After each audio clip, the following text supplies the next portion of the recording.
This is Aldous Huxley, a man haunted by a vision of hell on earth. A searing social critic, Mr. Huxley, 27 years ago, wrote Brave New World, a novel that predicted that someday the entire world would live under a frightful dictatorship. Today, Mr. Huxley says that his fictional world of horror is probably just around the corner for all of us. We'll find out why in a moment. Police state news. One thing that's becoming somewhat of a concern, and that is misinformation is being posted on social media sites. It is important to note that we have discussed with federal authorities that these issues are crimes. They will be investigated statewide and federally, and prosecution will take place when people perpetrating this information are identified.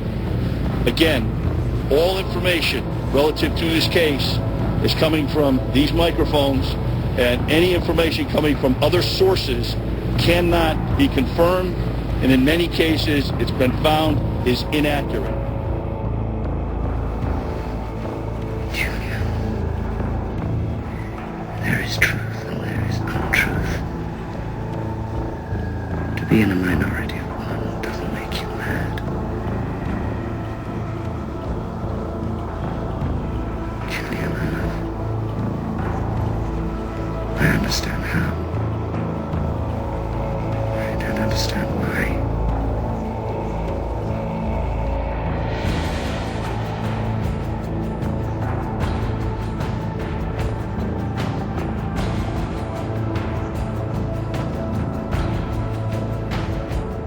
The police responded to a shooting at roughly 9:40 a.m. Eastern Time. Of course, the shooter was in fact in the main office of the school. Again, unconfirmed reports of two shooters. We do, of course, now we can confirm that one shooter has been killed, another perhaps at large. Adam Lanza's mother, who sadly was killed by him today. Why does she need to have these free weapons? Can I just follow up one thing on the Australian? No, I want you to answer this. Why does she need to have these free weapons legally purchased, including this semi-automatic Bushmaster? Why would a woman teacher at a kindergarten need these weapons in her home, allowing, therefore, a clearly deranged son to take them and commit this atrocity? A gun buyback that forced law-abiding citizens to surrender their firearms in a nationwide roundup and meltdown of all semi-automatic firearms and pump-action rifles and shotguns. 640,000 ordinary conventional firearms confiscated and destroyed. Armed robberies have skyrocketed, up 69%. Assaults involving guns rose 28%. Gun murders increased 19%. And a new phenomenon, home invasions jumped 21%. I was in the Philippines, physically, the day Ferdinand Marcos declared martial law and made himself a dictator. And the first thing that dictator did, he gave the people of the Philippines 2 weeks to turn in all their guns or it was the death penalty. Now, why would a dictator do that? Why would he make his #1 priority when he took over as dictator to disarm the public? AU professor strikes a nerve here and across the country over his claim that the Newtown massacre was a hoax. Tonight, CBS 12 confronts him and his conspiracy theory. Tonight, Florida Atlantic University is distancing itself from its media professor and his controversial comments, but the professor himself is defending his comments and explaining himself.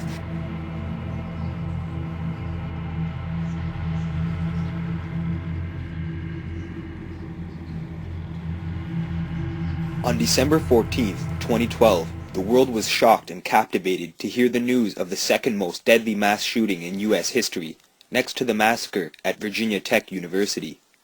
What made this crime specifically horrifying was that it happened at an elementary school in Newtown, Connecticut, called Sandy Hook, and a majority of the victims were between 6 and 7 years old. The news of the shooting spread like wildfire, and media sources were eager to get the story out to the public and try to answer some of the many questions and curiosities the public wanted to know. Many so-called credible sources for creating the news were later found to have reported false stories which in turn has led to much confusion as to what really happened in the morning hours of December 14th. A vast amount of the public remains skeptical of the official story, and this film takes an investigative look into many curiosities which surround the Sandy Hook shooting. It is entirely up to you on what to believe, and the topics discussed in this presentation are encouraged to be studied further so that you may come to your own rational conclusion. Please watch with an open mind and a journalistic approach, and you will find that the information presented contains much fact which in doing your own research into these issues should reveal a similar outcome. It's time to take a deep look into one of the most infamous crimes in modern history.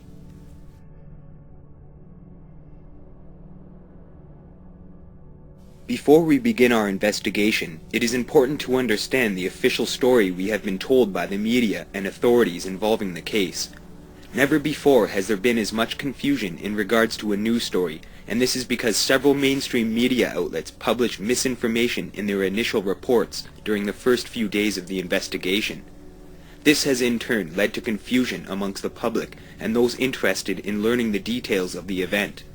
The misinformation that was released was so abundant that a vast amount of people do not know what to believe in regards to the shooting, and the truth of what really happened has remained shrouded in mystery and elusiveness. The authorities have claimed that anyone caught posting misinformation in relation to this case will be investigated and prosecuted. However, none is more guilty of this than the sources of mainstream media reporting on the events in Newtown. The official narrative, we have been told, begins at some point before 9:30 a.m. on Friday, December 14th, 2012, when 20-year-old Adam Lanza shot his mother in the head 4 times while she was in her bed sleeping. He used his mother's .22 caliber Marlin rifle and then equipped himself with other guns his mother owned, which consisted of a Bushmaster XM15 rifle, 10mm Glock 20 SF handgun, a 9mm SIG Sauer handgun, and a shotgun. He left the gun he used to kill his mother with at home, and proceeded his killing spree by taking his mother's car and driving to Sandy Hook Elementary School. At approximately 9:35 a.m., he arrived at the school and shot his way through the glass of the front door, gaining entrance into the school. Many teachers and students heard the commotion over the intercom as this happened during their morning announcements. 2 staff members, Principal Don Hochsprung and the school psychologist, Mary Sherlack, heard the gunshots and immediately left the meeting they were in to investigate the source. They encountered the gunmen and were then shot and killed. The intercom remained on during the announcements, which alerted the school of what was happening. Lanza then proceeded to a first-grade classroom and killed the teacher, Lauren Russo, and killed 15 of the 16 students that were in the room. The sole survivor, a 6-year-old girl, survived by pretending to be dead and was the first child to escape the building. Lanza then entered another first-grade classroom, and the teacher, Victoria Soto, told him the kids were in the auditorium. A group of kids came out from their hiding spot and ran for the door. Many of them were killed, however a few escaped and together with a bus driver fled the school to a nearby home which belonged to Eugene Rosen. Victoria Soto tried to save some of the children and jumped in front of Lanza. She was killed instantly, as well as several children. 6 children escaped from the cupboards they were hiding in after the shooting. Lanza then proceeded down the hallways of the school, killing 2 more teachers. The shooting ended at some point between 9:46 a.m. and 9:49 a.m. after shooting somewhere between 50 and 100 rounds. After being spotted by a police officer, Lanza pulled out one of his handguns and shot himself in the front of his head, ending the killing spree and his own life. And that is the official story that we have been told as of January 2013. With just a scratch upon the surface of this story, it doesn't take much for someone to start to see the many anomalies and discrepancies that exist. There also exists a great division between the people who believe the official story we have been told and those who do not believe the story. This division nearly runs parallel to those who think that guns should be banned and prohibited, and those who do not. This factor alone makes this incident one of important significance and may have a greater impact on all of our lives, more so than one might think possible. Before we discuss this issue, however, we must first understand the reasons in which so many people do not believe the official story on the events which happened at Sandy Hook Elementary School. The report definitively says that the police have somebody else in custody, and that there's a body. If you, I don't know if you have a computer, but can you pull this story up? Is there a way we could talk about it? I mean, I feel like this is incredibly important. I don't have access to it right now. Okay, that's fine. In the story, just to briefly detail, it does say that there is a second shooter that is in custody, and that the SWAT team had been sent to his house, and that there was a body inside. Now, that was published on your site, and the source, like, what I would like to determine, if I have no ill will for being banned from Facebook. That's not my issue here. My issue is that I would like the source information on where it initially came from and why exactly. And I believe you guys as journalists should ask these questions as well. Why is the story changing? Why is it no longer of concern? And do you not see exactly what's going on here? I mean, I feel like maybe you might be coming to some of the same conclusions. I feel a lot of people are right now, and it's just important to ask these questions. I'm not sure what you're referring to. What conclusions are that? Well, the conclusion here is that I can't come to one because at one moment I see a story that says that they have a second suspect in custody and that the SWAT is at his house, and then at the next moment that link is no longer. So I now have, you know, dozens and dozens of people online that saw the original story and now do not see the link. So this is quickly becoming something. I don't know what it is, but it's becoming something. So it's very important that we communicate here and really understand exactly what's going on, because this is very important information. And there are a number of sources, as I'm sure you're receiving, that also point to a second shooter theory for this story. So this is very critical that we analyze this very, very responsibly. Would you not agree? I think that you know, again, what happens is as stories break, especially something as big as what happened on Friday in Connecticut, as these stories break, sometimes information gets out there and then has to be retracted, and you know, a number of things play into that. I mean, it just doesn't make sense. Nothing makes sense. In fact, if you really look at all the multiple sources and you line up all the information, there's even a live scanner feed from the event where two shadows are passing a gym. I mean, I don't know if you've heard this, but I can provide you with the information. I don't know if you want it, but there is a scanner feed, and there are two shadows running past a gym reported by a teacher. They then put it on the scanner, and then there are multiple people running off and running. Well, they have an individual in custody who they're talking to, and I am told they are looking at this person as possibly a second shooter. Now that changes the dynamic here a little bit, which goes from, if in fact this turns out to be confirmed, it goes from a lone gunman scenario where somebody has this argument with society and wants to take revenge against the most defenseless people in society, to a team of individuals have gotten together and conspired to do something like this. Reports that the teacher saw two shadows running past the building, past the gym, which would be rear. Two shadows running past the building, past the gym, which would be rear. High base. You're shooting. Yeah, we got them. They're coming at me down Coast Way. Come up the driveway on the left side. That's 6. This is it. I got a party on the... I got them thrown out. For that unit, be aware that we could have a second unit. For school, to the party in custody, 4101. We'll continue checking.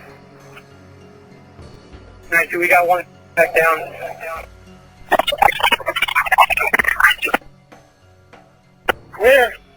Where suspect down?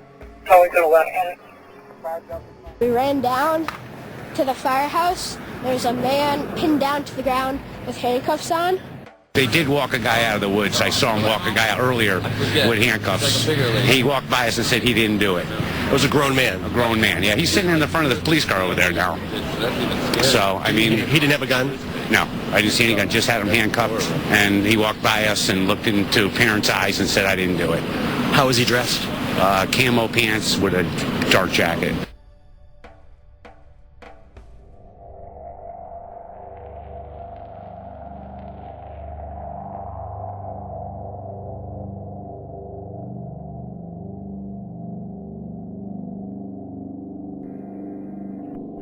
Sandy Hook School. Caller's indicating she thinks there's someone shooting in the building. Units responding to Sandy Hook School. The front glass has been broken out of the school. They're unsure why. All units, the individual that I have on the phone is continuing to hear what he believes to be done.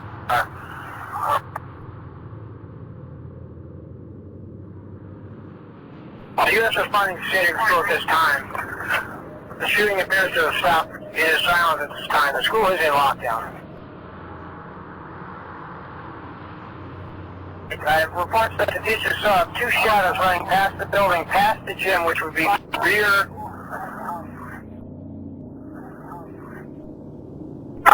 They're shooting. Yeah, we got them. They're coming at me down Greenwich Way. Come up the driveway on the left side. That's 6, this is it. I got a party on the... I got them thrown out. For that unit, be aware that we could have a second unit. Confirmed for school to the party in custody, 4101. We'll continue checking. 92, we got one back down.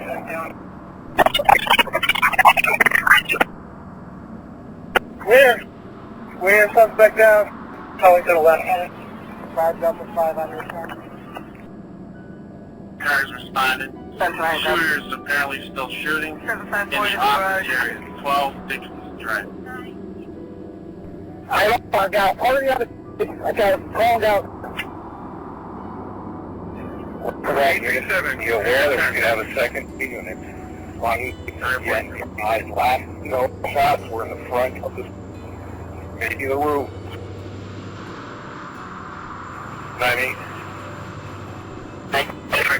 For school to the party in custody, 4101. We'll continue checking. Gotta go. Yeah, these units in the school, I got bodies here. Let's get the ambulance. Alright, is that the send EMS in? 149. We have Sergeant from Newtown on scene. Unknown if the shooter is located. As for the building, not secure, so we can't have anybody aim up in. Negative on the description. Okay, shots were fired about 3 minutes ago. Quiet at the time. 92, we got one back down. 831. Come in.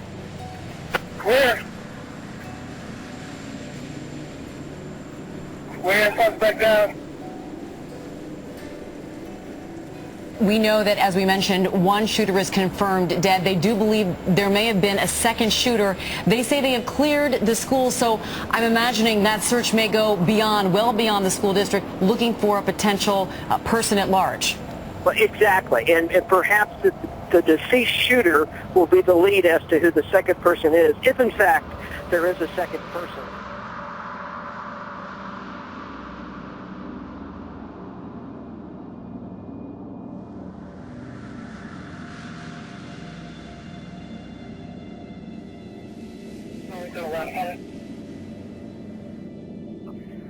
Newtown's reporting. One suspect down. The building has not been cleared. B5. Be advised, we should have multiple weapons, including long rifles and shotguns. A2 is proceeding to the scene on the request of the police department. You can see that police find a long gun of some type in the trunk of the black vehicle that's been cordoned off at the elementary school all day long today. It's entirely possible the car belongs to the shooting suspect. Police are seen clearing the gun's chamber. At least one cartridge comes out of the gun. This just shows there is still much to learn about what happened today, and police are still very much in the middle of what will surely be a lengthy investigation. But again, some type of long gun has just been found in the last half hour in the trunk of the black vehicle that's been currently taped off outside of Sandy Hook Elementary School. We were able to confirm, NBC News earlier, that the suspect had driven to the school in his mother's vehicle. That vehicle that we've seen has been cordoned off all day, and now we see that gun pulled out of the trunk there. Two other guns were found in the school next to near the shooter, who is also dead. But you said it was the long rifle that was used? Yes. I thought the long rifle was discovered in the car. That's not correct. Not correct, sir.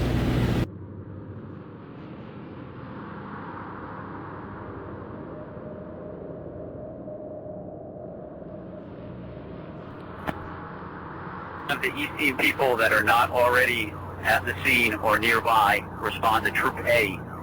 The last report was that there was one suspect that potentially was still at large, so I want them to set up an A in case we need to deploy him somewhere else. Copy that. Go ahead. What's your staff at that residence? We're evacuating the east side across the street, and it's securing. Are there more people inside? We do not just arrived on scene. We're evacuating each side. Danbury's reporting a possible vehicle, a purple van, 2 occupants with a possible ski mask that may be involved in this incident. Exit 8 heading down Stony Hill towards the center.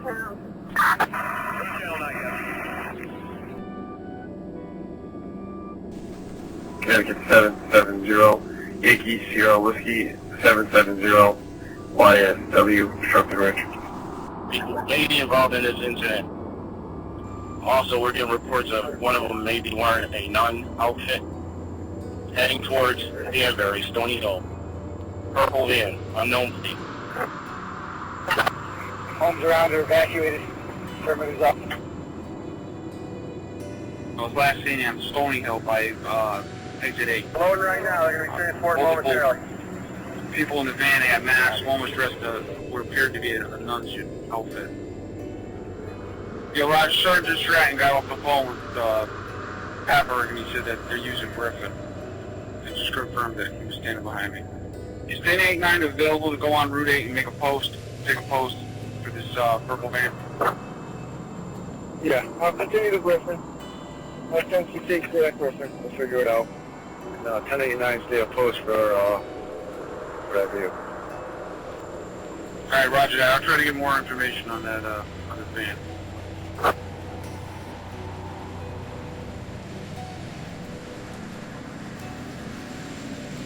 To all the families, first responders, to the community of Newtown, clergy, guests. For our light and momentary troubles are achieving for us an eternal glory that far outweighs them all. So we fix our eyes not on what is seen, but on what is unseen.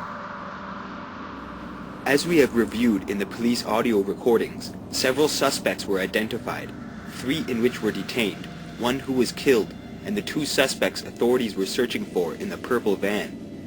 That makes a total of 6 suspects, 1 in which we know to be Adam Lanza, as he was reported as suspect down inside the building at approximately 9:53 a.m. We have seen few reports on the identities of the other 5 suspects. However, the Los Angeles Times reported that one of the parents was briefly taken into custody because he had ran around the school to look for his daughter.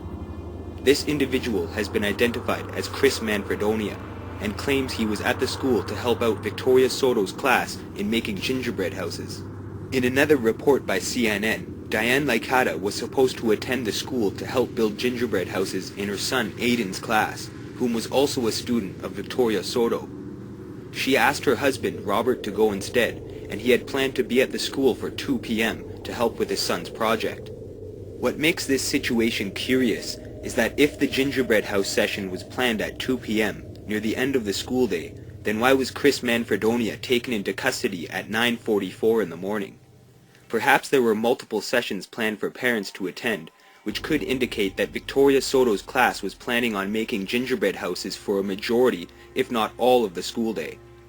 Chris Manfredonia had to have been the first suspect announced on the police scanner because suspects 2 and 3 were seen running away from the police behind the school and into the woods, which was clearly caught on video by a news helicopter. In the video, we can clearly see 2 people running from authorities, and officers documented this fact on the police audio by using the terms them and their.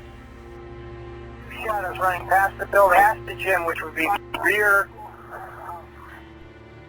High base, near shooting. Yeah, we got them. They're coming at me down Grant's Way. Come up the driveway on the left side. 6, this is I got a party on the, I got it crawled out. For that unit, be aware that we could have a second unit. From school to the party in custody, 4101.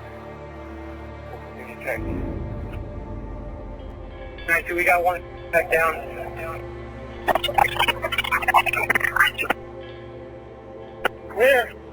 Where suspect down? Probably to the left. 5 Delta 5 on your side.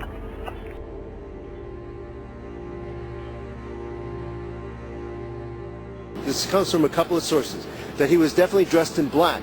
But one of the sources is saying, only one, that he was dressed as a member of the clergy, that they thought he was a minister.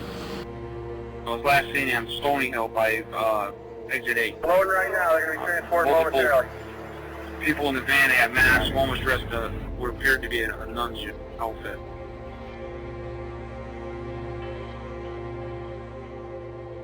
This comes from a couple of sources, that he was definitely dressed in black. But one of the sources is saying, only one, that he was dressed as a member of the clergy, that they thought he was a minister. But anyway, he was dressed in black with the body armor. He came in with a Glock semi-automatic pistol and a 6-hour semi-automatic pistol. And he also somehow got into the school the civilian version of the M16 rifle, an assault rifle.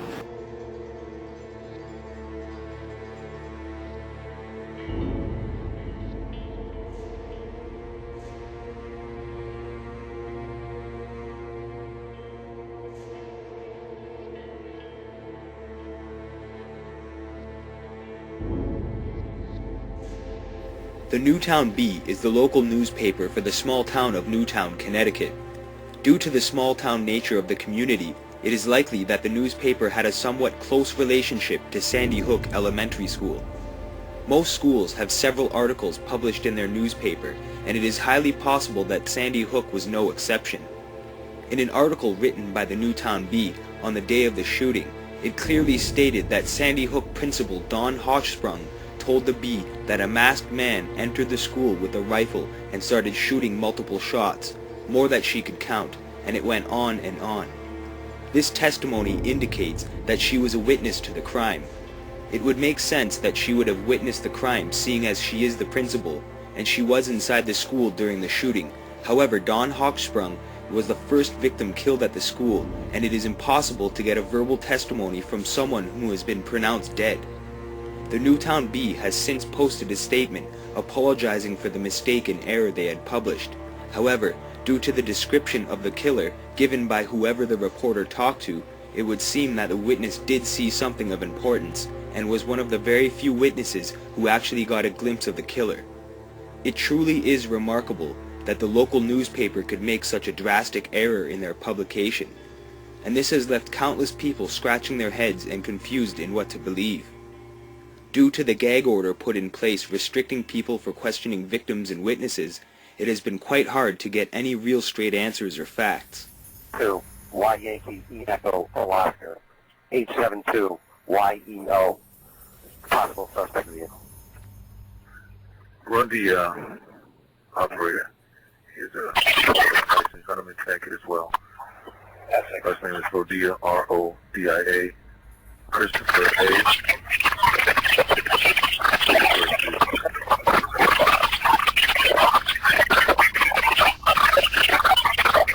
August 6th, 69. At 10:05 a.m. on the police scanner recording, we hear an officer reading a license plate number, 872 Yankee Echo Oscar, YEO, and identifies the vehicle as a possible suspect vehicle. A few moments later, we hear the name Christopher A. Rodia amid some scrambling and the birth date August 6, 1969. After hearing this portion of the audio, many people believed that the name given was whom the vehicle belonged to. This has led to many theories which depict Christopher Rodia as one of the suspects that was led out of the woods in handcuffs, and the possible second shooter. However, upon further investigation, we discovered that this is not the case, as Rodia claimed he was pulled over in his mother's vehicle about an hour's drive away from Sandy Hook Elementary School. The officer present with Rodia at the time has verified this fact, and what we are actually hearing is the officer reporting the identity of Rodia during that traffic stop. The officer reading the plate number is a different officer altogether, and the officer reporting on Rodia is actually the officer whom had Rodia pulled over for a parking violation, Detective Vincent O'Banner. Let's listen to the audio recording again so you can hear the difference in the officers' voices. Two officers reporting two separate events, which has led to many conspiracy theories and much confusion. 872 Yankee Echo Oscar. 872 YEO. Possible suspect vehicle. Run the operator. First name is Rodia, R-O-D-I-A. Christopher A. August 6th, 69.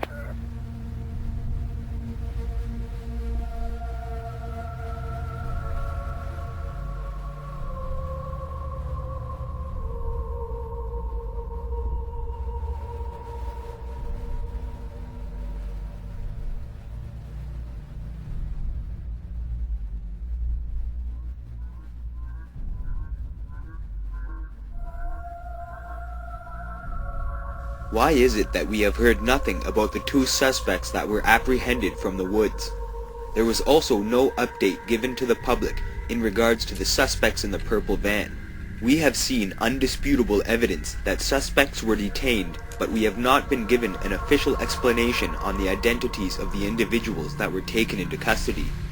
It only makes sense that the people that were apprehended, aside from Chris Manfredonia, were people that the authorities do not want us to know about.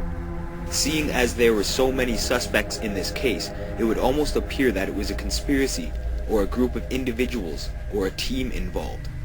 Since we know that some members of this team were apprehended, and their identities were not revealed to the public, it is to my belief that these people were federal agents of some sort, in which Newtown authorities were not aware of being on the scene. This would explain why they were detained, and their identities have remained unknown to the public.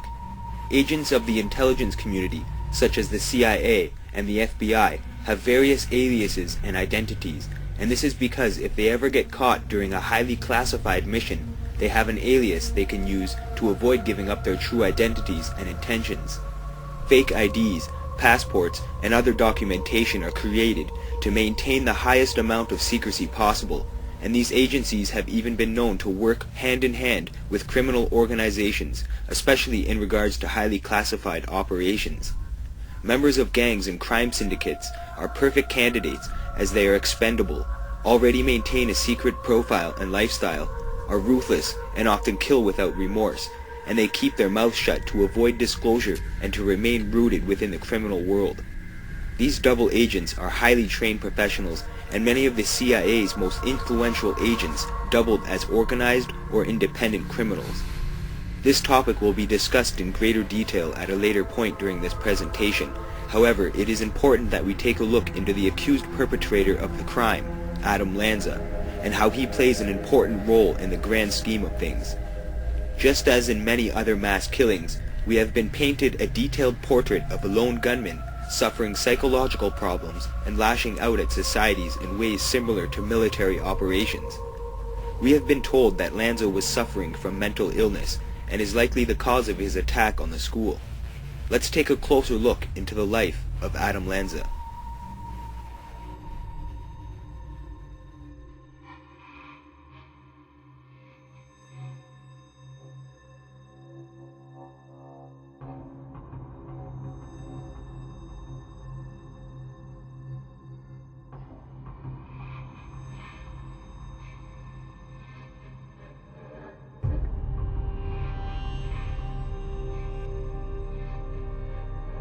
Adam Lanza, an awkward and camera-shy 20-year-old with a personality disorder that would lead him to commit mass murder. This is where he lived, an affluent street in a beautiful New England town, a place where people are comfortable with keeping guns at home. His mother and father were divorced, but in a statement his father Peter said, "No words can truly express how heartbroken we are. We are in a state of disbelief and trying to find whatever answers we can. We too are asking why." His aunt said the family had no idea of how disturbed he was. If he needed help, I know they would have gotten it for him, because they were the type of parents, even when they were married as well as being separated, if the kids had a need, they would definitely feel it. In Adam Lanza's road, people described their community as close, but he wasn't part of it. I was probably on the bus with him every day for years, but he wasn't really the type to stand out or notice. But then again, it's a long period of time, but there's a lot of people on the bus and you don't really take notice of everybody. So he really kept himself to himself? Yes. And there was no indication that somebody from your own street was going to do something like this? None at all. What's so interesting, Wolf, is that about 3 years ago, back in 2009, it's really the last time we have any hard record of any classes he took, any courses he was enrolled in. After that, right at the time that the divorce was finalized, it seems that Adam Lanza simply fell off the face of the earth. There is no record of anything that he did, what he may have accomplished, who he met with. We've had a very difficult time even finding friends who knew him from the period 2009 on. So he existed, but he existed in a world that really nobody knows about, Wolf. It's a mystery, and all the reporters been asking around if anybody knows them on the block, and nobody knows them, which is odd for this neighborhood. It's very odd because a lot of people in this neighborhood know each other, and then if they don't know each other, they know of somebody. Could you say, was Adam, maybe something went wrong with him? Was he a normal kid? I don't remember Adam, except when he was a child. I knew him when he was younger. And even someone we spoke to who lived just 2 doors down from the Lanzas said they had very little information about the family and didn't really know Adam Lanza. What's so crazy about Adam Lanza is he appears to have fallen off the grid. There are basically 3 years that are unaccounted for. The last time there's any record of him was back in 2009 when he was a student at a local university here, and he was taking several classes there. But after that, 2009, he just sort of falls away, so nobody really knows or understands what he was doing over the last couple of years. Law enforcement officials examining the computer taken from Adam Lanza's home are hoping to find any clue that can explain his actions. What are authorities looking for on these drives? Documents, emails, instant messages, any type of chats, any type of pictures, any types of documents that would involve plans or lists or things like that. When you look at his intent to destroy those drives, what does your gut tell you was on his computer? Obviously incriminating evidence without a question. Reports say the hard drive was smashed to bits, but Venema says there's still an outside chance of recovery. And I want to ask you something that Pete Williams reported first on Saturday. He said there had been some kind of an altercation at Sandy Hook Elementary School the day before the shootings, and that it was believed Adam Lanza might have been involved in that altercation with up to 4 teachers or administrators. Can you shed any light on that? That's been spoken about a great deal during the number of press conferences that we've had, and we've been able to look at that and find out that there was no report of any altercation involving the shooter, the suspect, if you will, at all at that facility. A majority of the misinformation produced by the authorities and the media have involved the Lanza family in an attempt to sell the public on the lone gunman psychologically disturbed story. Some examples of the reports that were later determined to be untrue include arresting Adam's brother in New Jersey and claiming that he was the guilty suspect, claims that Nancy Lanza was a kindergarten teacher at Sandy Hook Elementary School and that her body had been found inside of the school, reports that stated Adam would regularly attend shooting range sessions with his mother, statements claiming that Adam had entered the school the day before and got into a dispute with 4 teachers, 3 of whom he killed during the attack, and countless other examples of the authorities and media reporting misleading information in relation to the case.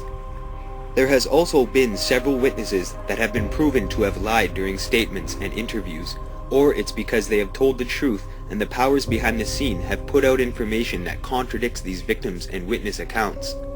Because of those implications, it makes it especially hard to filter out good information from bad information. However, it does not take a rocket scientist to see that things just don't add up to the official story. The more one looks into the details surrounding the shooting, the stranger the story becomes, and the harder it is to believe that someone like Adam Lanza suddenly snapped, killing his own mother and targeting an elementary school to commit mass murder. As we have seen from several reports, Adam and Nancy Lanza lived rather secluded lives, and hardly anyone can provide us with valuable information which may explain the motive behind the crime. Instead, we have been given an abundance of false information, which has caused many people to question the sources of this information. Some people have accepted the official story, taking the bait hook, line, and sinker. However, it is the ones who remain skeptical and independent research that have provided us with the most relevant information. When Adam's brother was arrested as a suspect of the crime, the media reported that he was likely arrested because Adam had his brother's identification on him. However, Ryan has stated that he had not seen his brother in a few years prior. The school nurse, Sally Cox, claimed in the following interview that she knew Nancy Lanza and Adam, and that Nancy worked at the school, information which was later found to be untrue. Sally also originally claimed that she was face-to-face with the shooter and made eye contact, yet later claimed that she hid under her desk and saw the killer's feet enter the office and then leave. Why would such a vital witness be telling us conflicting stories unless she was covering up for something, or she is telling the truth and was later discredited using false information? As we shall soon see, it would seem more likely that she is lying and providing false information herself, and she is not the only one guilty of misleading the public into believing certain aspects of this case. The mother of the shooter in this case. The mother of the shooter is also dead. She is a teacher at the school. So dead. She is a teacher at the school. And state police also confirming today that neither Lanza or his mother had any connection to that school. And as I walked down the streets of Newtown to get to this location, not far from Sandy Hook Elementary, I happened to run across a woman who had tears in her eyes, and she was being led by 2 younger women, and I asked if she was okay. It turns out she was the school nurse at Sandy Hook Elementary and was for 15 years. She described the gunman coming into her office. They met eyes, she jumped under her desk, and he inexplicably just walked out. Just absolutely chilling, horrifying details that are emerging here in Newtown tonight. But I did ask if it was known around this school that this young man, apparently a kindergarten teacher's son, was an issue, whether he had any problems, and she said not at all. And I asked if she knew the suspect's mother, and she said she did, and that she was an absolutely loving person and a very caring, experienced kindergarten teacher, just the kind of person you would want with your 5-year-old children. And state police also confirming today that neither Lanza or his mother had any connection to that school. Neither Lanza or his mother had any connection to that school. And we are told that the mother of the suspected shooter, who is also dead at the scene, was also killed. She is a teacher, and she was also killed at that school, according to our law enforcement sources. According to our law enforcement sources. And we are joined now by another survivor of this tragedy, the school nurse, Sally Cox. Thank you for coming in this morning. And I know this is difficult, but take us back to that moment. When did you first know something had gone wrong? Hearing loud popping noise, I mean, just something I've never heard in my life, and your mind doesn't think that it could be that, but when the secretary called out to me, with terror in her voice, it just told me there was something terrible happening. And that's when you went under the desk? My computer desk, yes. And while you're under there, you actually see the feet of the shooter? There's an opening in the back for wiring, and as I was crouching down, I could see my doorway, because in the office, you enter the office and then into my office. And when I heard the door close, and he probably walked in, and I was looking, and I could see him from the knees down, see the legs. Right in front of you. 20 feet away. She described the gunman coming into her office. They met eyes, she jumped under her desk, and he inexplicably just walked out.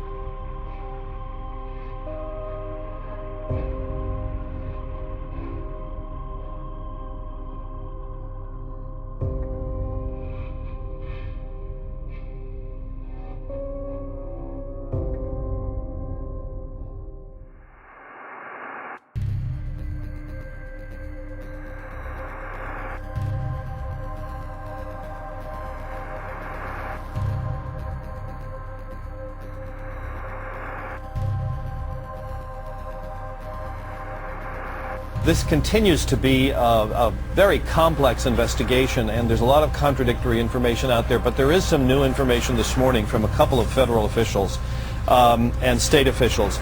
They say now that there were actually 4 handguns recovered inside the school, not just 2 as we were initially told.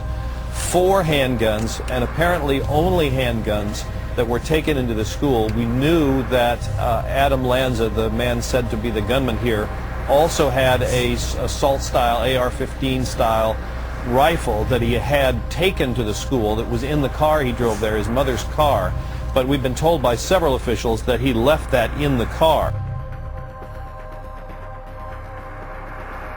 But you said it was the long rifle that was used? Yes. I thought the long rifle was discovered in the car. That's not correct. Not correct, sir.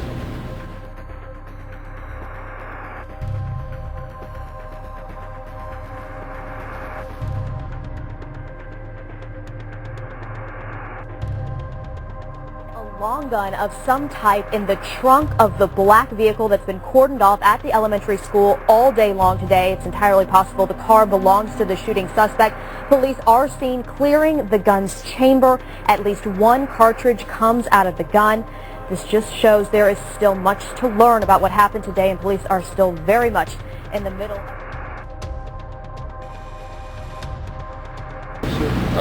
Did everybody hear the question? No. Was given what I deal with all the time, is this one over the top? I've been at this for a third of a century, and it's my sensibilities may not be the average man, but this probably is the worst I have seen, or the worst that I know of any of my colleagues having seen. And that all the more makes me proud and grateful to our staff, who to a man have just behaved most professionally and strongly. And I hope they, and I hope the people of Newtown don't have a crash on their head later.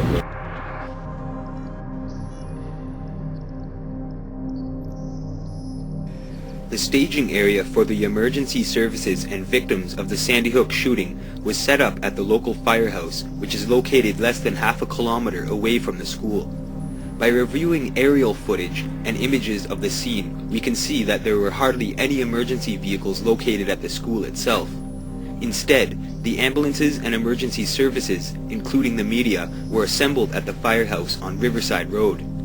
During an emergency situation, especially one of this magnitude, it would make sense to have the ambulances near the location where the injured parties can be removed and brought to a hospital quickly.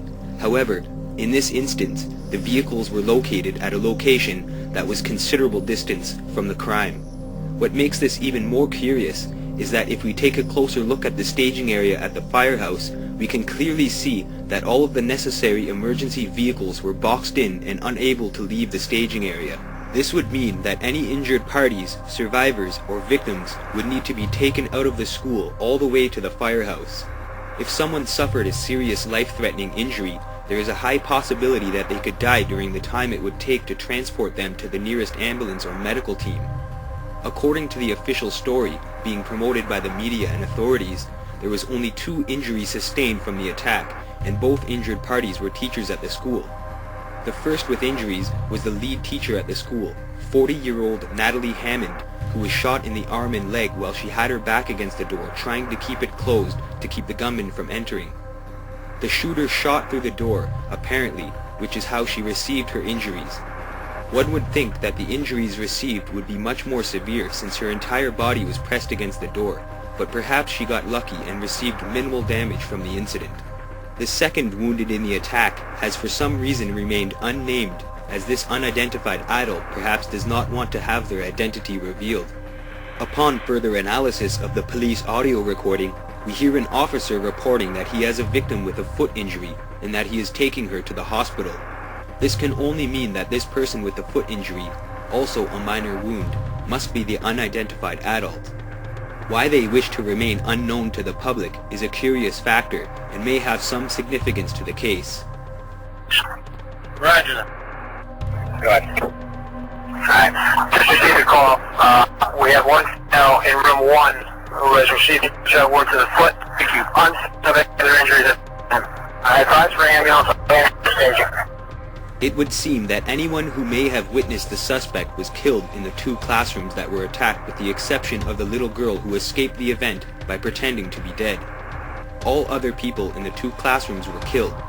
What is strange about this fact is that the surviving child has also remained unidentified, making her the second unidentified person involved in the case.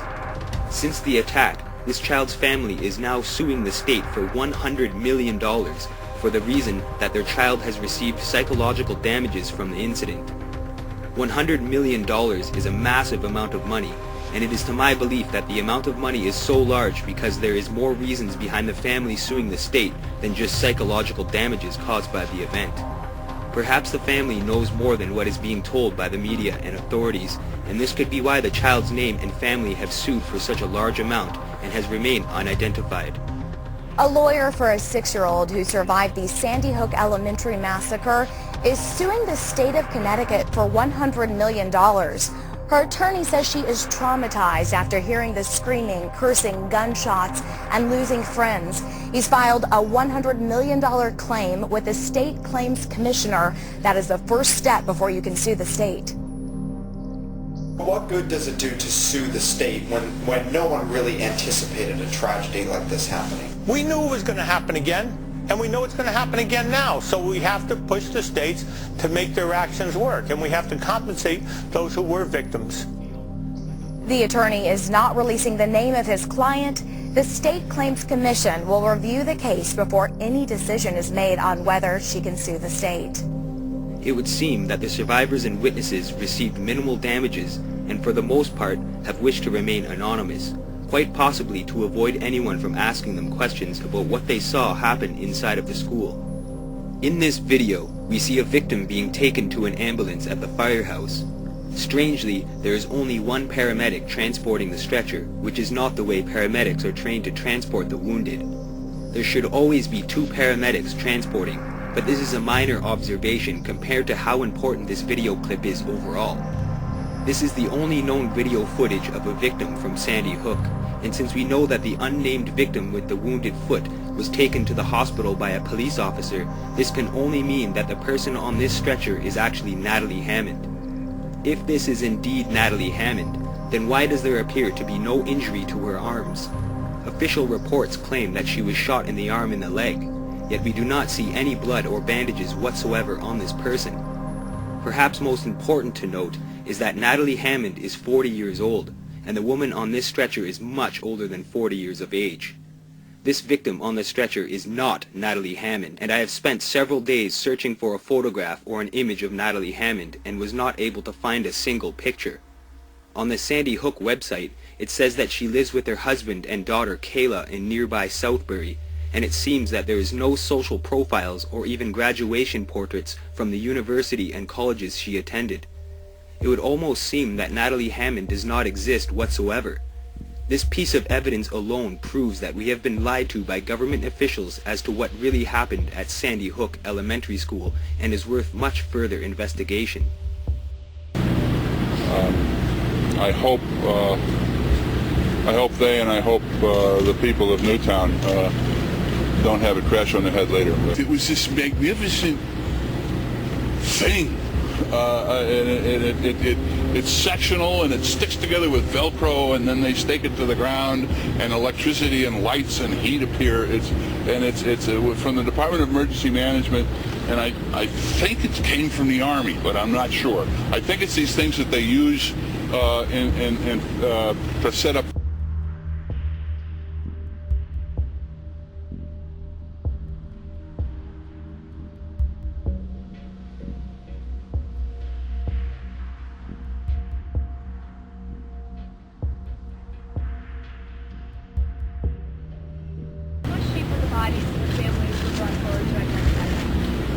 We did not bring the bodies and the families into contact. We took pictures of them, of their facial features. You have it's easier on the families when you do that. There is a time and a place for up close and personal in the grieving process. But to accomplish this, we felt it would be best to do it this way, and you can sort of you can control the situation depending on your photographer, and I have very good photographers, but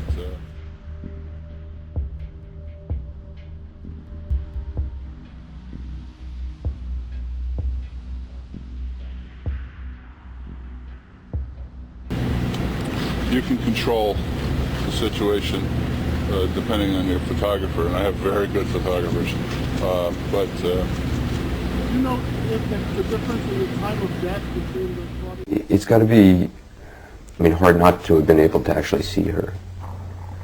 Well, at first I thought that, and I had questioned maybe wanting to see her. Being a parent myself, I know for a fact that I would want to see my child physically before laying them to rest. It seems quite odd that the parents of the deceased children did not see their child post-mortem to say their last goodbyes. The funerals for the child victims were held very quickly after the shooting, and one would think that with the amount of deceased involved in this scenario, it would take much longer for them to be processed. However, this is not the case. If we take a look at the images of the bodies that were taken out of the school, we notice that there is no adult-sized objects, and nearly all of them look the exact same size. They do not even look like bodies, but rather neatly wrapped packages of supplies or fabric. There is also no blood, and everything seems untouched and perfectly placed. What makes this observation even more compelling is that on the police audio we hear an officer state that he had received a confirmation that bodies would be taken to Griffin Hospital, and then we get notification from Griffin Hospital that they have received no notification whatsoever. It is as if nobody was actually brought to a hospital at all, aside from the confirmation of receiving the unidentified foot wound victim earlier in the recording. Alright, confirm with Troop A what hospitals in our area that we could secure. I think he had that information wrong. Yeah, Roger, Sergeant Stratton got off the phone with Papper, and he said that they're using Griffin. And just confirmed that he was standing behind me. Is 1089 available to go on Route 8 and take a post for this purple van? Yeah, I'll continue to Griffin. I'll send some takes for that Griffin. We'll figure it out. And 1089 stay a post for that vehicle.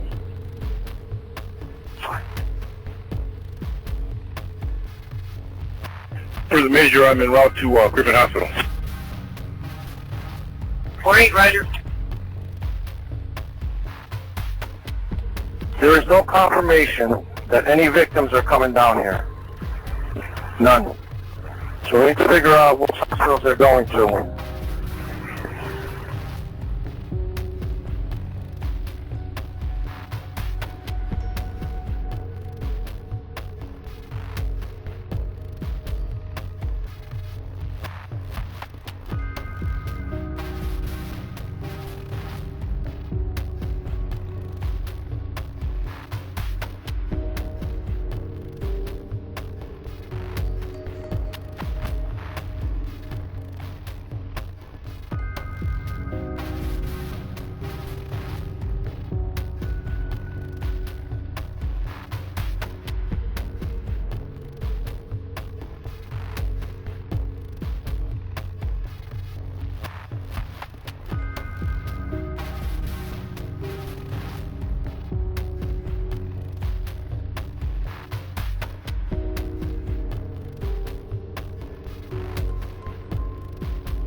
When photographs were released of President Obama's visit with the victims' families, there was a large amount of speculation in regards to a couple of them in particular. In this picture, we see Obama sitting with members of the Parker family after the shooting. This photograph has become a topic of interest amongst the public because many people believe that the girl in the red dress is actually Emily Parker, one of the victims who is said to have died during the Sandy Hook shooting, and many people believe that she is also still alive, just like Kathy Gobert's daughter, Lily, and even the principal, Dawn Hodgsprung, who apparently gave an interview to her local paper the day of the shooting. Officials claim that the girl in the red dress is actually Emily's sister, however, many still doubt this official claim. What adds to people's belief that Emily Parker may still be alive is the reaction from her father when he went on television to discuss the loss of his daughter. He acts very strange and is seen smiling before he begins to speak to the press. Made a statement, so we'll see if Robbie Parker, I assume he's going to come out to the microphones now and make a statement. Looks like the family is there and they're getting ready to come to the microphone, so we'll listen in. Okay.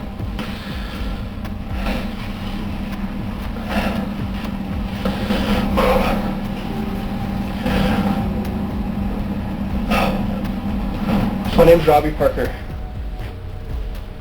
My family is one of the families that lost a child yesterday in the Sandy Hook Elementary School shootings here in Connecticut. With so many living victims apparently surfacing after the crime, it has led people to wonder if anyone really died at all. Could this whole thing have been staged and premeditated well in advance?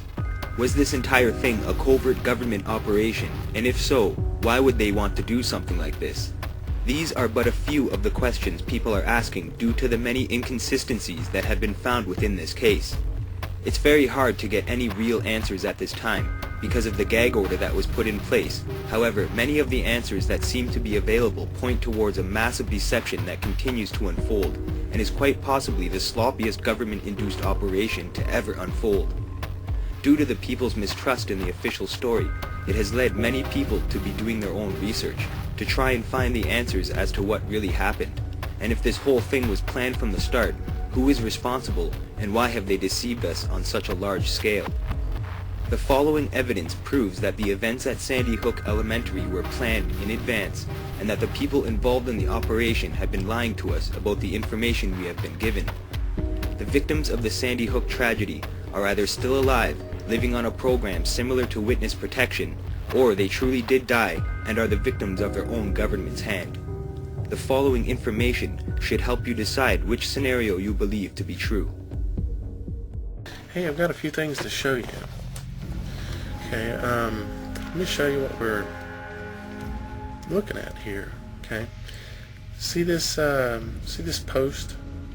Okay, what I did, see this is dated December 3rd. What I did was I went and I started, as you can move this down just a little bit, as you can see, and I ran a search just for the word Sandy Hook on Google. Okay, and then I went down and I started looking from the beginning. I started looking for dates, anything older than December 14th. Okay, and you won't find much. I only found a few. I went through 24 pages. Okay, so I kept searching, and when I got to the 34th page, okay, I found this one here, dated December 11th, 2012. United Way extends most sincere condolences and prayers to all these families affected by the devastating events in Newtown/Sandy Hook, Connecticut. Published December 11th, 2012. Want to see it? This was published December 11th, 2012 on Google. Google search engine picked this up. This page was done and available to the internet on December the 11th. Sandy Hook did not happen until the 14th.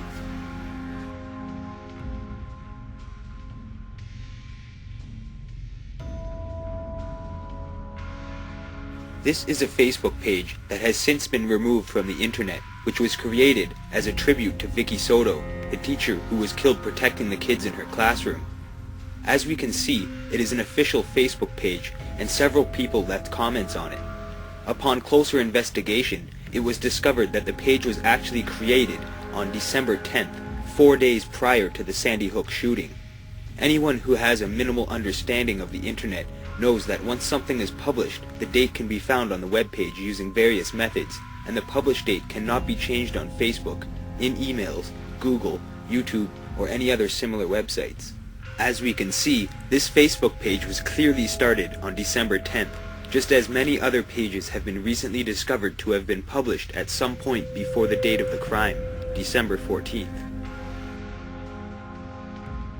Let's take a look at this one. Okay, this is the Sandy Hook Elementary Victims Fund. Okay, and if you come here, of course, this was created, of course, after the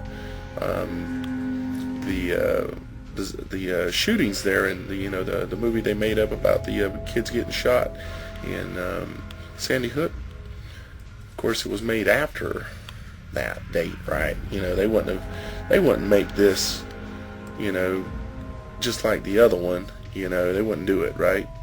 They definitely wouldn't have it stated on here, right, that it was before.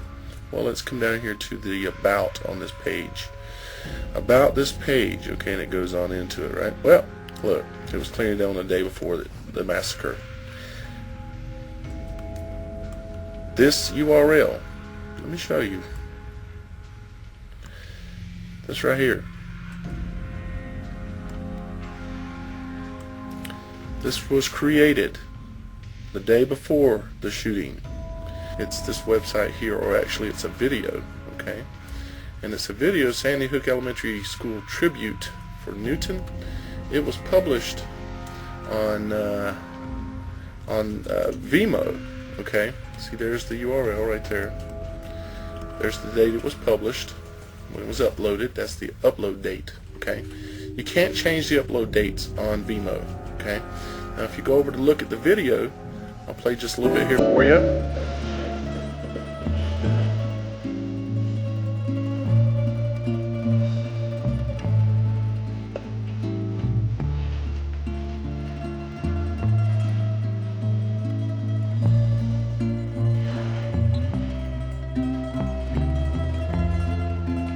See right here, it even says 1 month ago. And there you go. Woo, look at there. Look, November 10th, 2012. It says right there. It was uploaded November 10th, 2012 on Saturday, 11:36 a.m.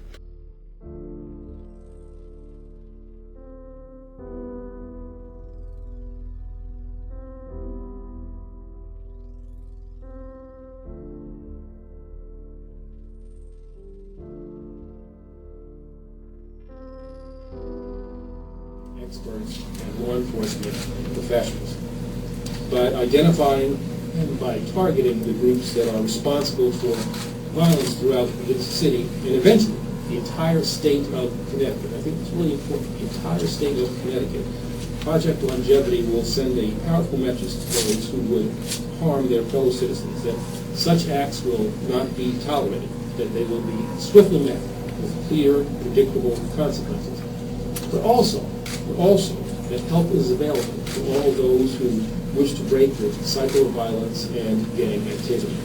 Now, although, as David mentioned, Connecticut has experienced an overall decrease in violent crime rates over the last year, shootings and homicides remain all too common in cities like Bridgeport, Hartford, and right here in New Haven. In many cases, the victims, as he indicated, of these crimes are children, and they are young people, the future of these communities. I'm confident that Project Longevity will enable us to bring new resources and bring fresh perspectives.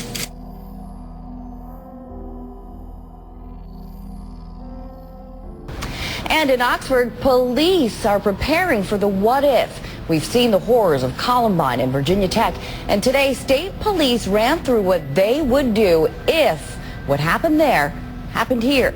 Fox 61's Jim Altman has more on the training troopers hope they'll never have to use. By air, and on the ground. The subject is now barricaded with a revolver. There's no other hostage. First responders are taking aim at reality. Stop, look down, make sure no IDs. The blood is fake, but the lesson is real at Oxford High School. More coming out. More coming out. Today, the state police staged an active shooter drill on a grand scale. In the back of your mind, you always have Columbine. This is an opportunity for the Connecticut State Police to take the training that we have and integrate it with other first responding agencies. In a real event, we would have these resources deployed. From students and teachers to local police, everyone in town is playing a vital piece in the puzzle. He's heading out the east-northeast side. The scenario, 2 armed men have stormed the building, injured students, and have hostages. Joining room, hold here. We join the state police's highly trained TAC team as they search for the assailants. In 21st century policing, the first responders are trained now to react to the situation, to not only react, but to actively get involved in stopping the aggression. This is the largest exercise of its kind ever put on in the state. Over 150 police, EMS, and firefighters. It's about everybody coming together, working together, and making everything go well and make sure everybody that is involved in the incident is safe. Be advised, hostage has been recovered by EMS. Roger. And today, through this chaos, the goal is cohesion. It went almost flawless. There were a couple bumps in the road, and you expect that in any drill situation, but it's a learning experience. 067 received, 1 in custody. In Oxford, Jim Altman, Fox 61.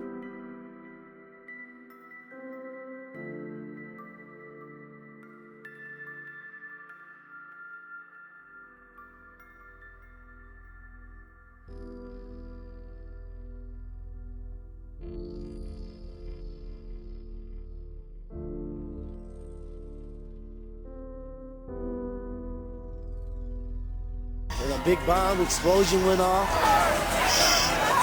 It definitely felt real. I was like, help me.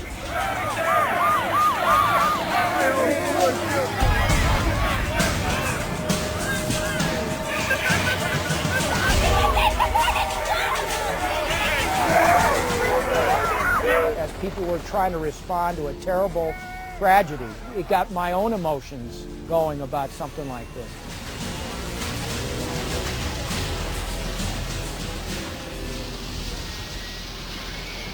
What happened this morning is it's November 11th, it was Veterans Day, and we had a domestic terrorist incident. You know, we had a congressman, representative out here, you know, just giving the speech and thanking everybody for the service, you know, civilians and military alike, and a bomb happened to go off, and from there it was pure chaos until individuals and units started arriving and taking control of the scene. Hey guys, please don't cross these lines. Bring everybody through the corner. Roger, roger. Thank you.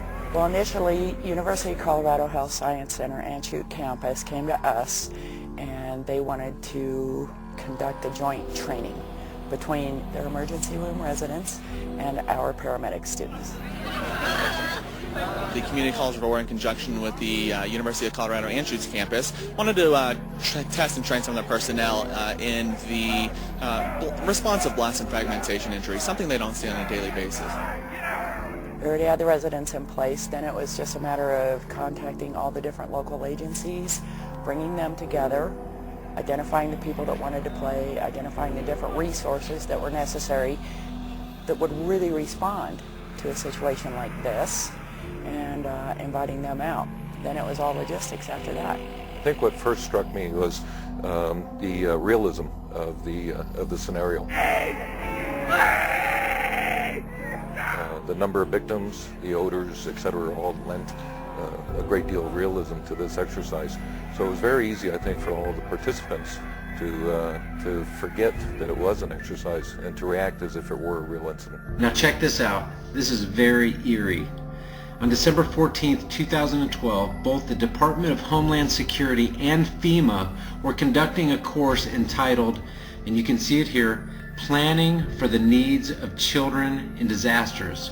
You can see right here, this is from the state of Connecticut, the Department of Emergency Services and Public Protection, Emergency Management, and Homeland Security. I'm not making this up. As a matter of fact, I will provide the link to not only this site, but also the link that we're going to go to from this site, so you can get a screen capture and you can record it before they take this down. But you can see right here, it was scheduled for December 14th, the very day of the Sandy Hook tragedy, from 9 a.m. to 4 p.m., the exact same time, and the exact same general vicinity, and we'll talk about exactly where that was in a second.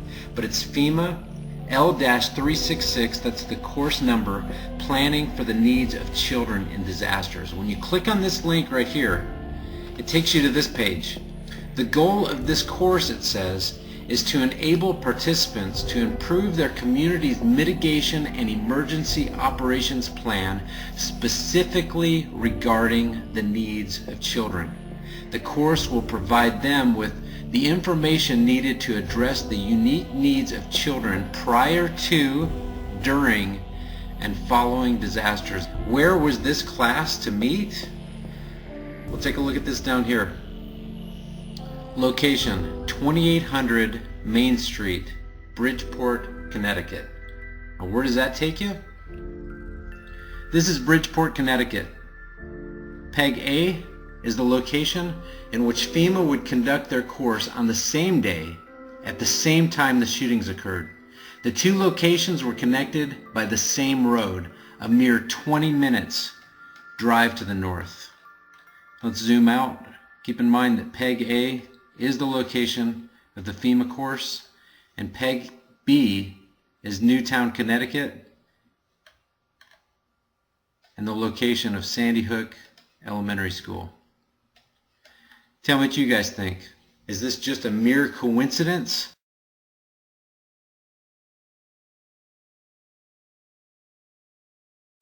And we clicked on the, this is in the state of Connecticut.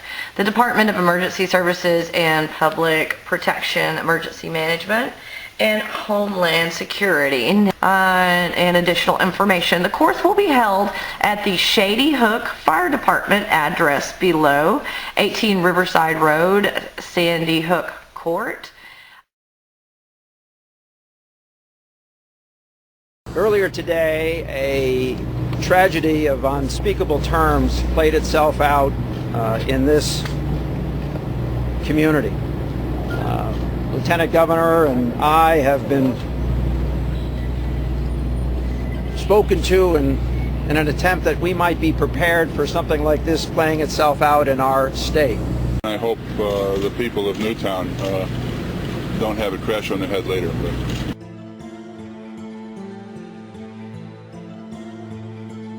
Tomorrow, many students will head back to school, but not those in Giles County. An online article has police and school officials there worried about safety. WDBJ7's Elizabeth Harrington here tonight with those details. Elizabeth. Connie, the Giles County Sheriff says they take everything seriously. Even though this article did not contain a direct threat, it did raise a lot of concerns. The article is entitled "The Next School Massacre Target?" It's posted on a website that caters to conspiracy theories and UFOs. We have to take this as serious information. The article connects the Colorado movie theater shooting to last month's shooting in Connecticut and then to Narrows. The author uses a scene in the latest Batman movie that shows a map of attack sites. One is called Sandy Hook, the other is Narrows.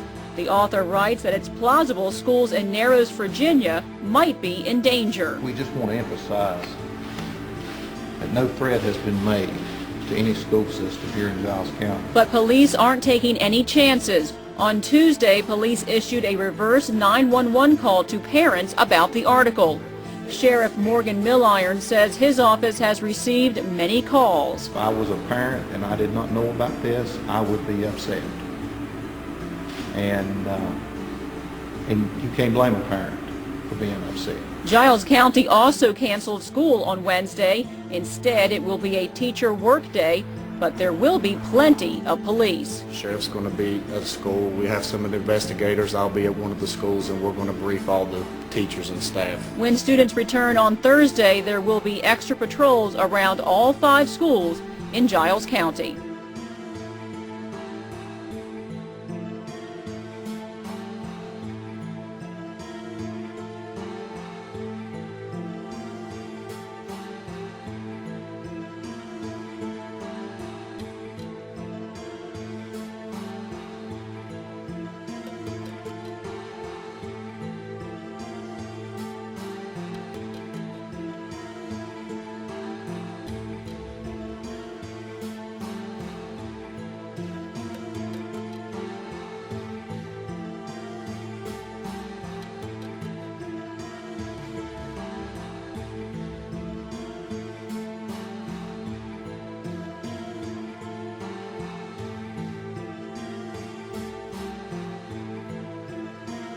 It has recently been revealed that one of the suspects that was in the woods was a plainclothes special tactical squad officer from a different district.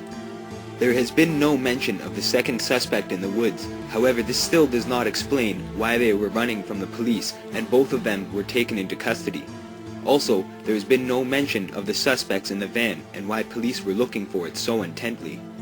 The tactical officer detained in the woods still remains a mystery and is proof enough that there were special agents present at the school within just a few minutes of anyone knowing what was going on. This is quite common, it seems, when government is questioned for involvement in high-profile crimes that don't seem to add up.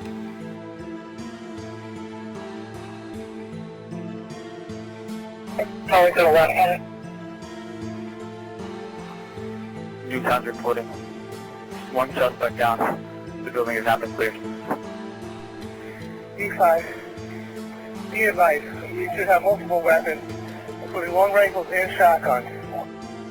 A2 is proceeding to the scene on the request of the police department. Stand by as units in front of the school will conduct an interior search this time.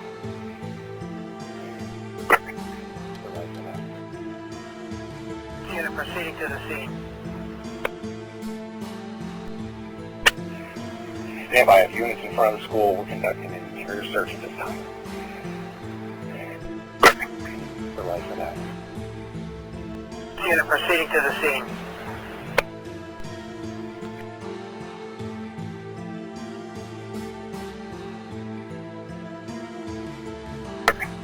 The light for that. The light for that. I'd like some legal representation. These police officers have not allowed me to have any. I don't know what this is all about. Kill the president? No, so I didn't. People keep asking me that. Sir? Did you shoot the president? I work in that building. Were you in the building at the time? Naturally, if I work in that building, yes, sir. Back up, man! Did you shoot the president? No, they're taking me in because of the fact that I lived in the village. I'm just a patsy. The president?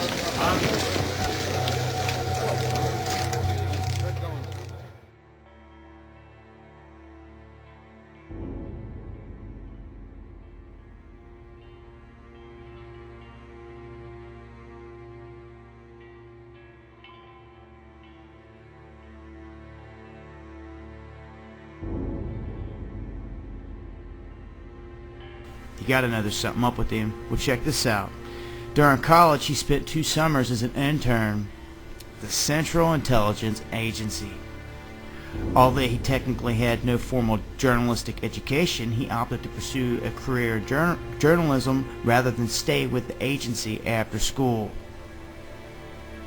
Having been a self-proclaimed news junkie since, forever, remembering back on Channel 1 a long time ago. In the schools, well, this cat's a CIA frontman, Anderson Cooper.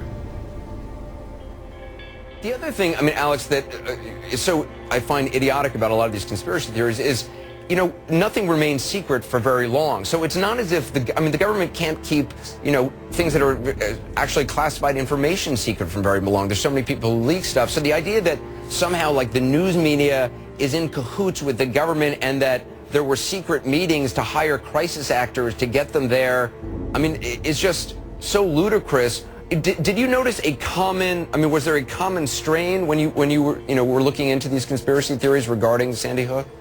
Yeah, there absolutely is. At least the vast majority of them. And there's different variations, whether it was directly an Obama administration plot or agents, loosely tied with the liberal movement or even George Soros.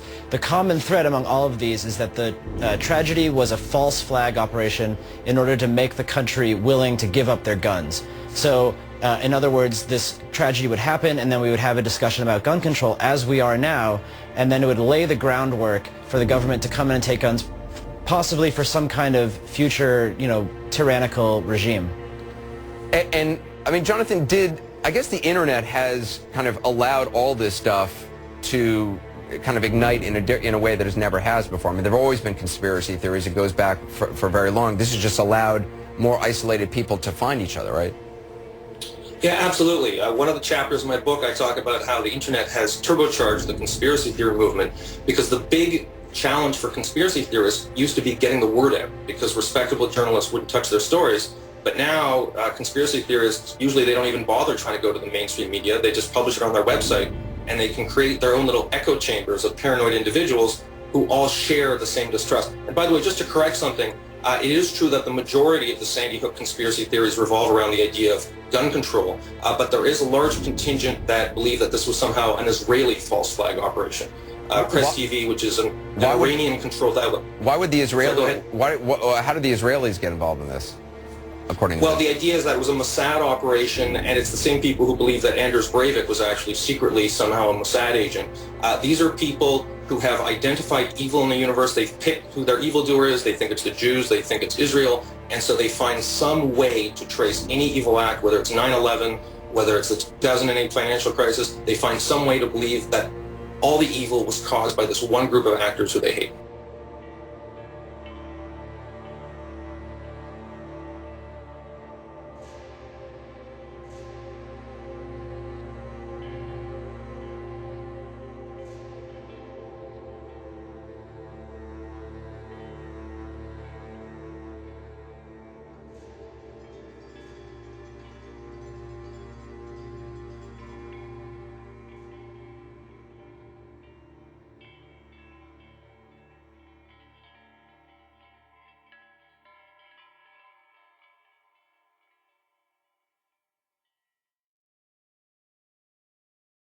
Many professional analysts, private investigators, independent researchers, and journalists have used all of their resources to find any paper trail, documentation, online profiles, or records of public activity in regards to the life and existence of Adam Lanza. And to this date, it appears that none exist, at least within the last few years of his life. It's almost as if he disappeared a few years ago and suddenly showed up to town again to do the shooting. There is no online profiles, bank accounts, registrations for schools, cell phone accounts, or any other evidence that could determine his activities in the past few years. Adam's name was also omitted from his mother's obituary, which is said to be because it would offend the families in Newtown, but is something worth pointing out and adds to the mystery of Adam Lanza. The only proof we have that he did exist comes from early school photos when he was much younger. Students that went to school with him and claimed he was the loner type and always carried around a briefcase, and a conversation between his aunt and his mother, which apparently exists on his mother's Facebook account. It would appear that his mother had an account, but he did not, although it is claimed that he could assemble a computer in seconds and exceeded in communications and computer-related studies. It is also claimed that Adam and his mother would regularly attend a shooting range, and that his mother was a gun enthusiast. However, a determined journalist visited every gun range in the surrounding area and found no records whatsoever of Nancy ever being registered. It has also been stated that all of the firearms that were used in the shooting were registered to his mother. However, there was an assault weapon ban in Connecticut, which means that if it were registered, she would be in possession of an illegal firearm. The weapons used were also common weapons seen used by law enforcement and people in the military, not commonly found in public possession for the most part. On the police audio recording, we hear an officer report he found long rifles and shotguns inside of the school, and adding the additional reports of 2 to 4 handguns found inside of the school and the shotgun that was found in the trunk, we are left with a total of over 6 guns, and that is only the guns that we know were reported or identified. E5, be advised, we should have multiple weapons, including long rifles and shotguns. It seems that guns were planted inside of the school, and it is to my opinion that there is much more to the life of Adam and Nancy Lanza than we are being told. It seems like they were set up as patsies for the crime, and whoever is responsible likely destroyed the hard drive on the computer because of incriminating evidence which could reveal what really happened. Did Adam Lanza really kill his mother, or was she killed by someone else, part of the group of suspects police were searching for? Could Adam have possibly been killed prior and brought to the school and planted as a patsy?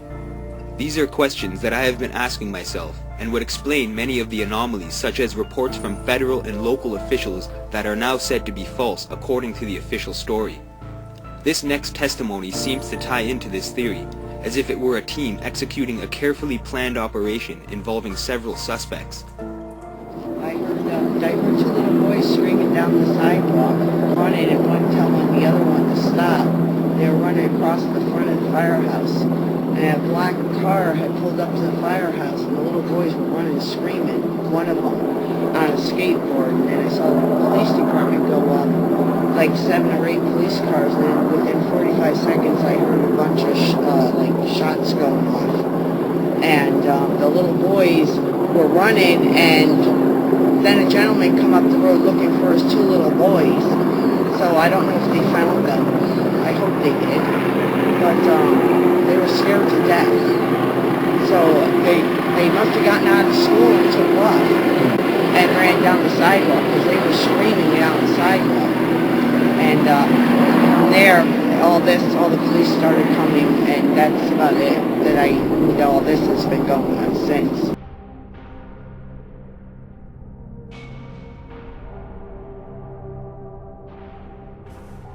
Your son forgot something on Friday morning, so you went up to the school, and when you got there, you knew something was amiss, to say the least. Yes. What did you see? There were like 8 or 10 kids who were, running basically towards the firehouse, and I, obviously thought that was odd. But when I got out of the car and started walking towards the building, I noticed a car, in the drop-off area in front of the entrance. Like a black hatchback, had all the doors open and like black sweatshirts strewn around it. And again, I thought, well, that's really odd. You don't usually see that at the school. And then I walked to the doorway, and there was another mom standing there. And all the while, I'm thinking to myself, the building is so quiet, and why is it so quiet? And I said to her, is something going on? And she goes, I don't know, but look. And she pointed, and I looked, and next to the door where there's a buzzer, you have to buzz into the building, the whole plate glass window to the right of the door was shattered, and there was glass everywhere. And we looked at that and we said, well, this is really strange.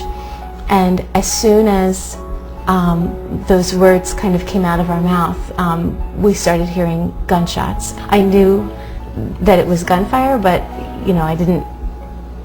I just ran. The black vehicle this parent saw must have been the suspect vehicle, as it was parked exactly where she described seeing the black vehicle with all of the doors open. After a moment, she said she heard shooting after first noticing that the glass on the front doors had been shattered, which would indicate that the sound from inside of the school could be heard much easier, since she did not hear the intercom with the gunshots and screaming. It must have been some time after the initial shooting began. She also claimed to have seen multiple jackets indicating more than one person, and could have been used to hide the guns before entering the school.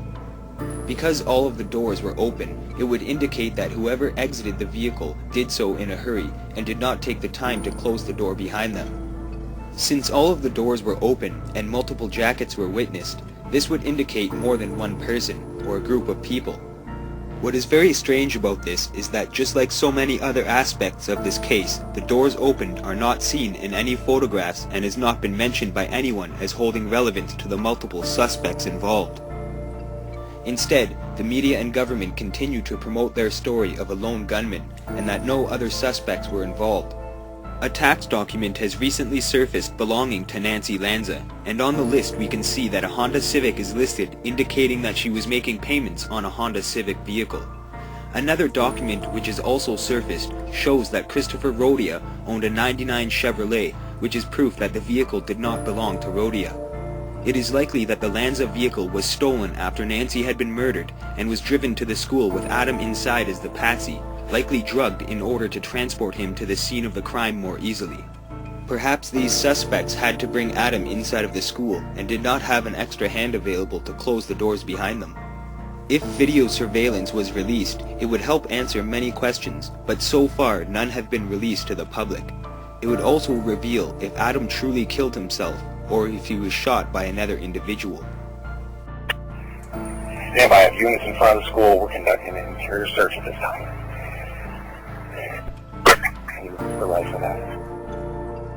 This would also explain why Dr. Carver ordered that the body of Adam be kept for DNA analysis before it could be claimed by his father.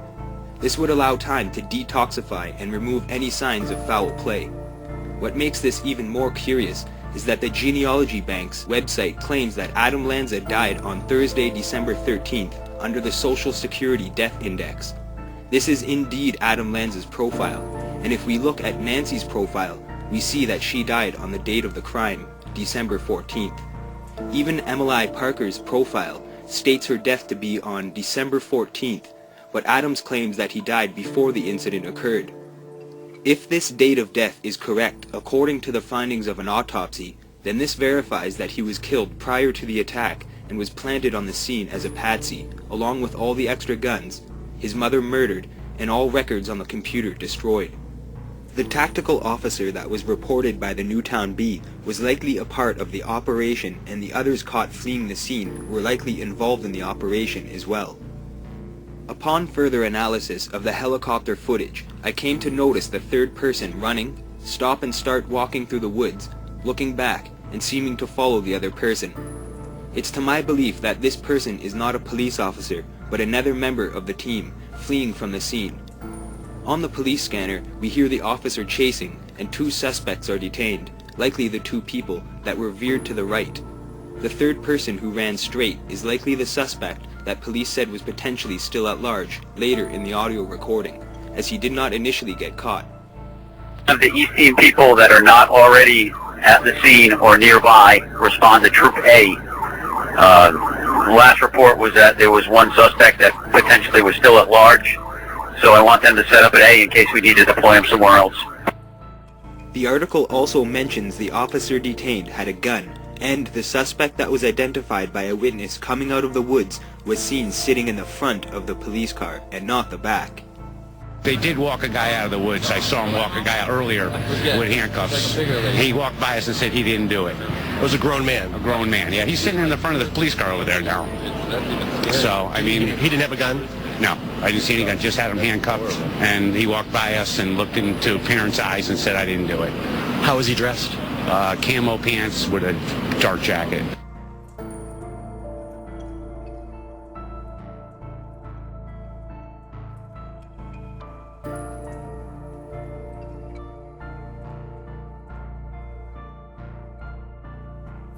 They did walk a guy out of the woods. I saw him walk a guy out earlier with handcuffs. He walked by us and said he didn't do it. It was a grown man? A grown man, yeah. He's sitting in the front of the police car over there now. So, I mean... He didn't have a gun? No, I didn't see any gun. Just had him handcuffed. And he walked by us and looked into parents' eyes and said I didn't do it. How was he dressed? Camo pants with a dark jacket. Now, why would a suspect be kept in the front seat of a police vehicle after being arrested, unless he was some sort of government agent or someone in law enforcement? All of these anomalies seem to point to a highly top-secret, carefully planned out operation, and would also explain why so many of the media's reports that were claimed to come from federal and local officials were later claimed to be false. This method would divert people's attention and keep them focused on aspects of the case that would lead to dead ends or stray them from the truth. To destroy all of the evidence, the crime scenes, both the school and the Lanza home have been seized indefinitely, and all records relating to the crime have been sealed by the courts. Sandy Hook Elementary School is also scheduled to be torn down. The ones who control the media also control the courts and have access to any records and information the rest of the people are withheld from, making it hard for anyone to find out what really happened. Because of this, we may never know the truth, so it is important we continue to ask questions and demand explanations.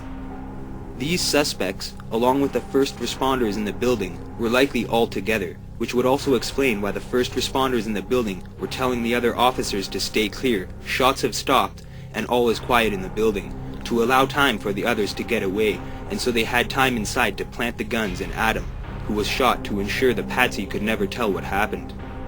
Even the medical crews were told to stay clear, not only because there were very few injured in the attack, but also to allow everything to be set up without a hitch, and to avoid any key members of the operation to fall under suspicion. As we have seen before, such as the instance of Lee Harvey Oswald, local authorities are not aware of agents' identities, and if anyone were to become aware of their identifications, they are kept quiet by bribes and threats. This is so that the truth is never leaked to the public. This would explain why the local authorities' stories changed so much and media sources were fed false information. A majority of these reports came from federal sources, so the news and media broadcasters must have thought it was official information. This continues to be a very complex investigation, and there's a lot of contradictory information out there, but there is some new information this morning from a couple of federal officials and state officials. They say now that there were actually 4 handguns recovered inside the school, not just 2 as we were initially told. Thank you, Governor. To all the families, first responders, to the community of Newtown, clergy, guests.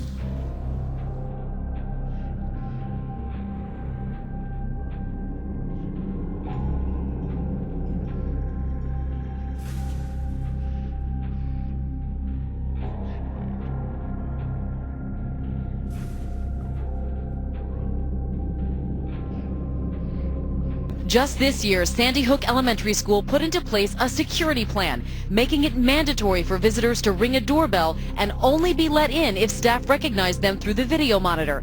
And if staff didn't recognize the visitor, he or she needed to present picture ID, sign in, and only then would be let into the school. Every time we went to the school, you always had to press the button and they'd ask who you are to come in.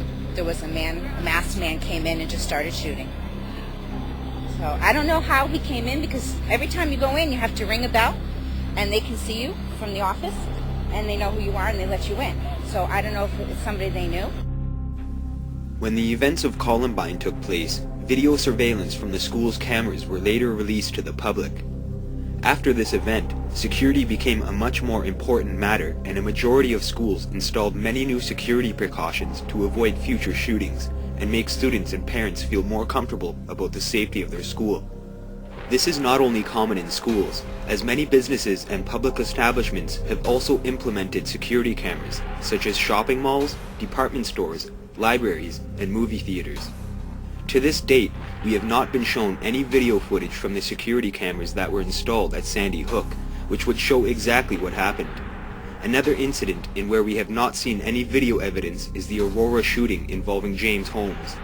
In similar fashion, witnesses described multiple suspects as proven on police scanner audio recordings, and details on what the public were told about the case remain highly questionable.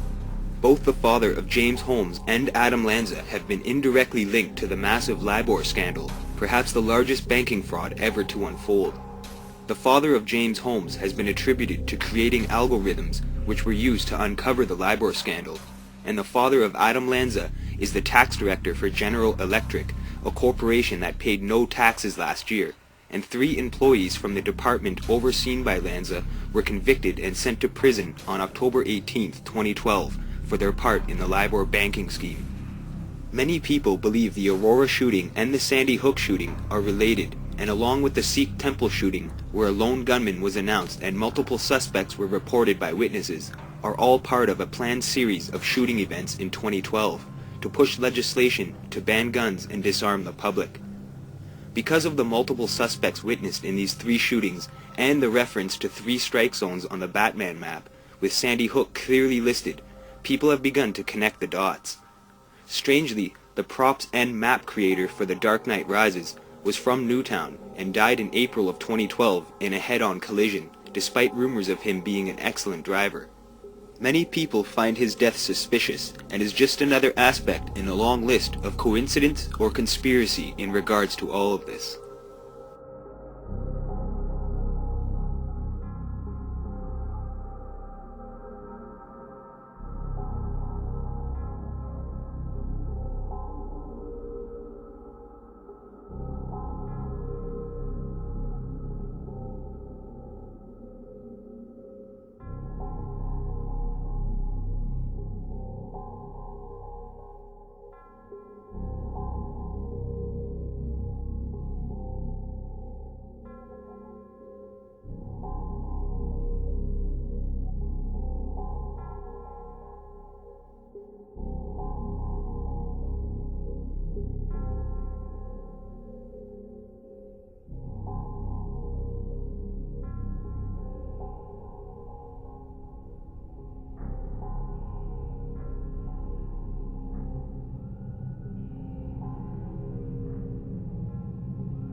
The first word was chilling. It only got worse.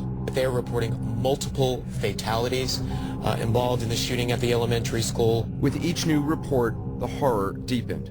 Reports say the number of dead closer to 30 than to 20.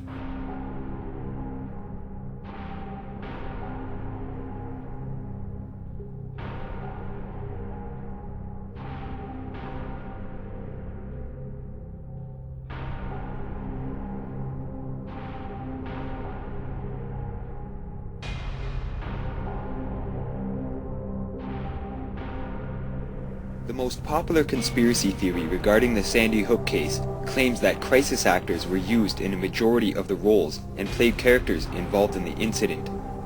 These claims state that no one actually died in the event and that the entire thing was a false flag operation set up in an attempt to intensify gun control or ban firearms altogether.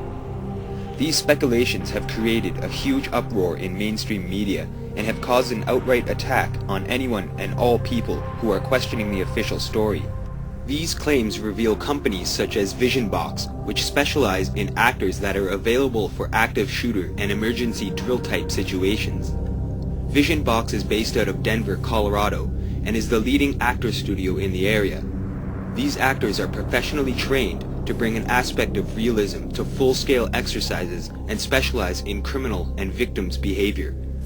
Roles played by these actors include shooters, victims, civilians and bystanders, journalists and media reporters, employees, witnesses, and many other key positions in emergency-type scenarios. Sandy Hook Elementary also practiced emergency exercises in previous months, as the principal, Don Hochsprung, posted tweets about these drills as early as October 17th.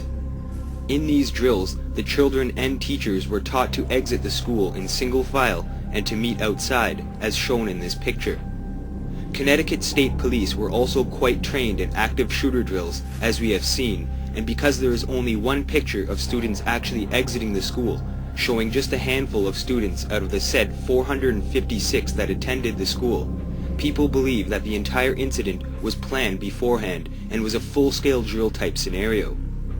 We have not seen any footage from either security cameras or news coverage showing anyone actually leaving the school.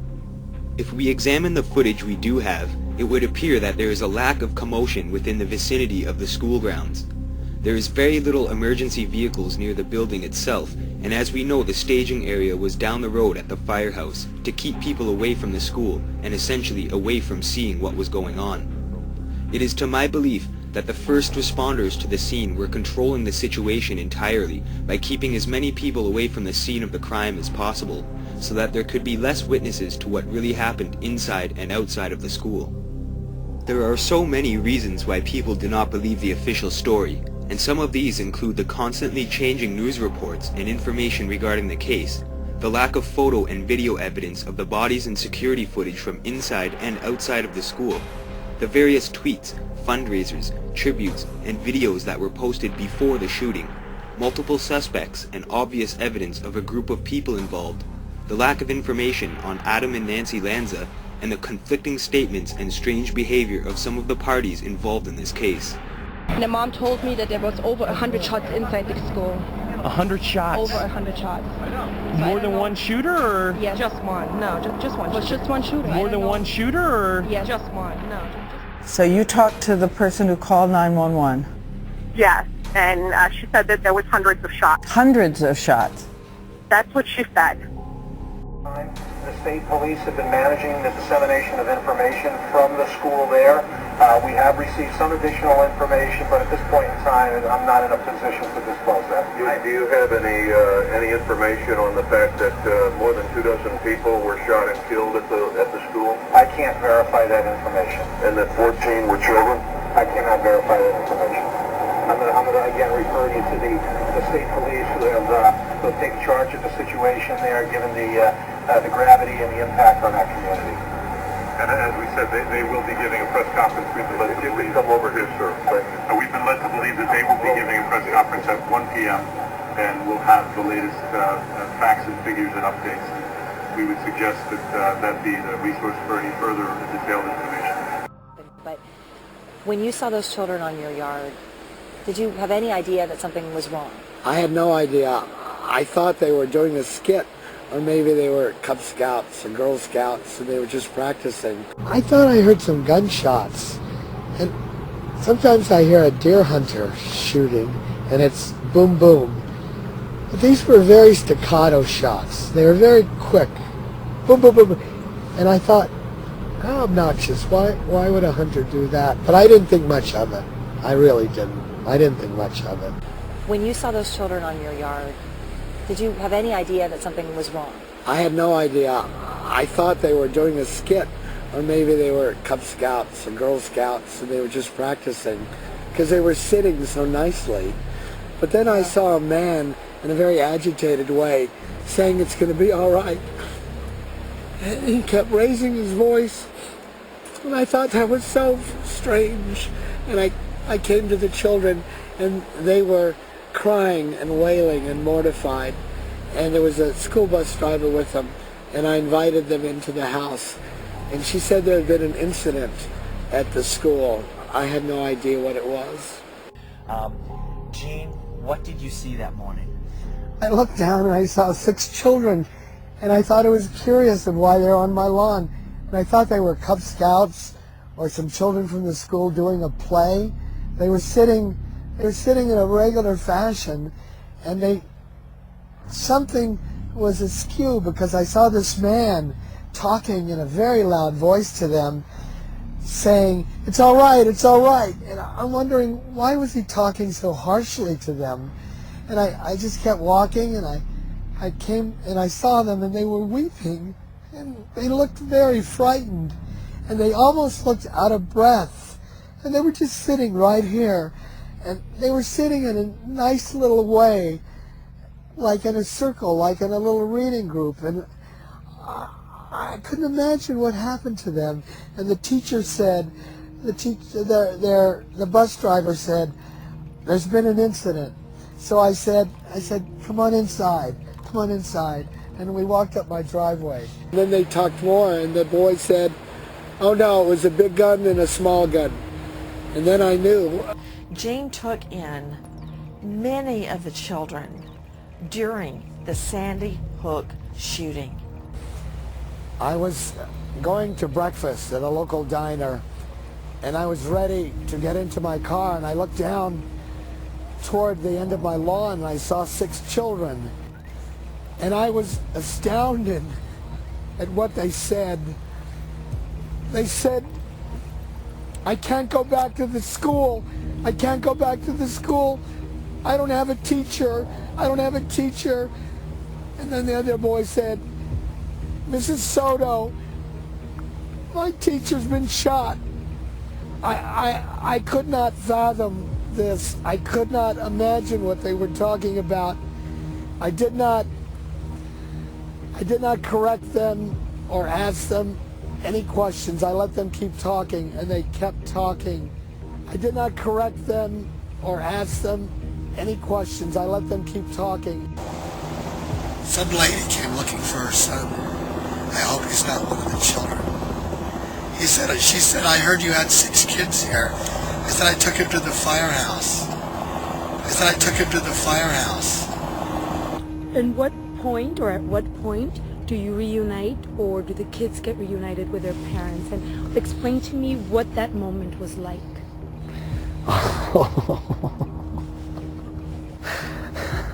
When their parents came, I was so happy. Their parents is what they needed. That was their lifeline after a day of blackness.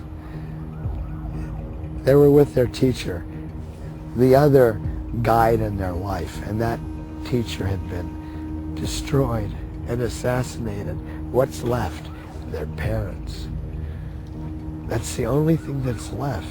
And their parents came to the house. My arms were not long enough to put around them.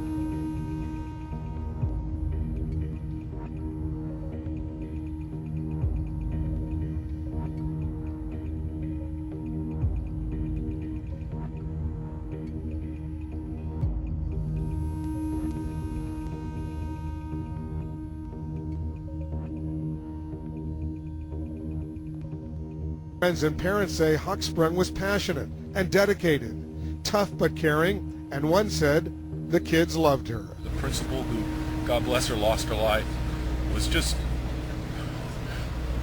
a very special person. And all the parents knew that. Wolf Blitzer, CNN, Newtown, Connecticut. There has been a great deal of speculation in regards to some of these crisis actors' claims, and some specific people have been mentioned, such as the Phelps family actually being actors from Florida belonging to the Sexton family. There is a resemblance when looking at photographs and comparing it to the Phelps video, and several other people have also been associated with other lookalikes. Some of these claims are simply ludicrous, however, and mainstream media has wasted no time in ridiculing these claims, targeting anyone who questions the authenticity of the information being stated by the news and mainstream media.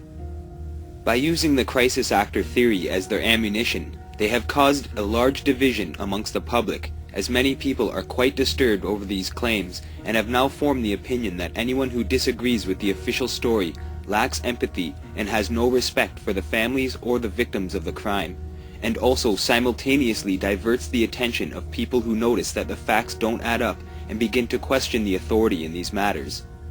By promoting the crisis actor story, media is also deterring people from questioning the multiple suspects that are involved, and if people believe that nobody died and it was all planned out, they do not concern themselves with the realities of this being an incident in where actual lives were lost, and that someone or a group of people are guilty of the crime. Many people who know victims of the shooting, residents of Newtown, and others associated with people involved in the events at Sandy Hook have become extremely offended by the allegations that actors were used and that no one actually died and felt suffering. The media has used this opportunity to ridicule all people that do not believe in what we have been told, and have attributed conspiracy theorists with having mental illnesses, lacking empathy, and classified as the lunatic fringe, as I have heard it called.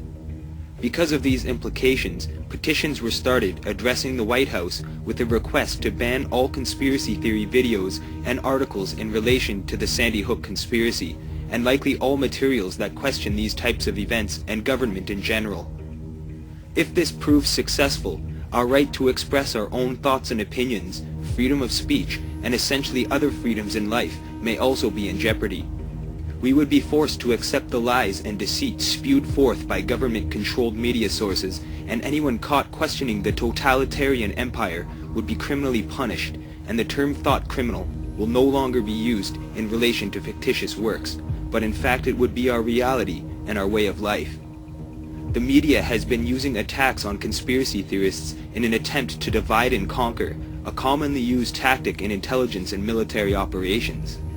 It is important to note that we have discussed with federal authorities that these issues are crimes. They will be investigated statewide and federally, and prosecution will take place when people perpetrating this information are identified. Again, all information relative to this case is coming from these microphones, and any information coming from other sources cannot be confirmed, and in many cases it's been found is inaccurate. So I simply, that's the newest twist today, that we want to make sure that's perfectly clear that social media websites that contain information relative to this case are not being posted by the Connecticut State Police, are not being posted by the Newtown Police, are not being posted by any authorities in this case. So any of that information and people that are putting that information up there in any manner, all right, that can be construed as a violation of state or federal law, will be prosecuted, will be investigated and prosecuted. I have looked at this case from various perspectives and find it very hard to believe that everybody involved in this incident are actors, as I have seen so many genuine grievances over the loss of loved ones, friends and family. Many of these people were in shock at the time, and many testimonies I have seen are highly questionable and deceptive. However, those account for a small minority in comparison to the amount of people affected by this tragedy. There are simply too many people involved or associated in this event for it to be all faked, and a large amount of people would have confessed or said something to provide concrete evidence that this whole thing was faked. I do believe, however, that we are not being told all of the details and that certain government factions had advanced knowledge of this attack and carefully planned for the shooting, setting everything up and using Adam Lanza as the patsy. The media has purposefully reported false details to confuse us and are using the actor theory to discredit anyone who is aware that there has been a massive cover-up. I am sure that the high-ups in the CIA, FBI, and the ATF have had a part to play in all of this because of the obvious media tampering, secrecy, and the unidentified suspects that were detained. It is entirely up to you what to believe in all of this, and it is highly encouraged to study these topics on your own so that you may come to your own consensus. The truth of the matter is that we are heading into dangerous times, and the Sandy Hook shooting is just the beginning of this monumental period in human history. It is more important now, more than ever before, to be aware of what is happening and about to unfold, and those who are bright enough to see it will have the necessary knowledge to help bring resolution to the many problems we face as a society. The families and lives that were affected by the Newtown shooting deserve the proper justice for the loss of their loved ones, and it is important that we try to show the world what is really going on and where all of this is leading.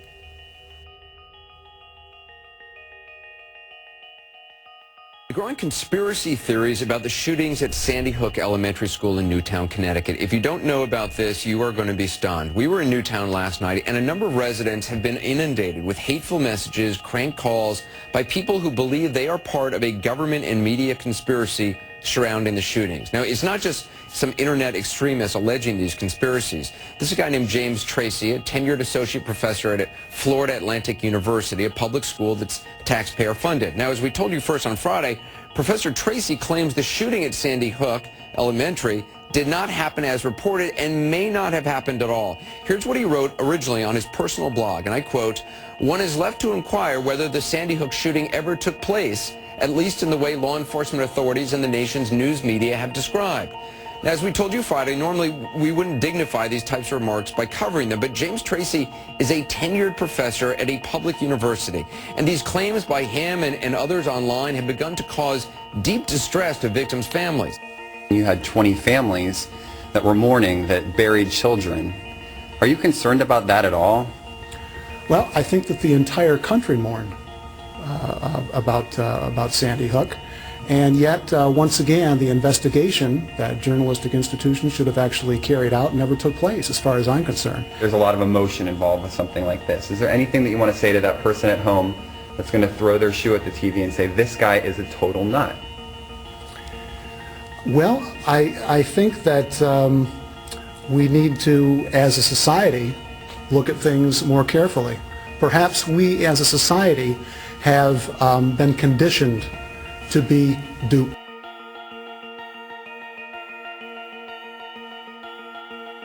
Like all reporters, I believe in free speech, and Professor Tracy has the right to say whatever he wants.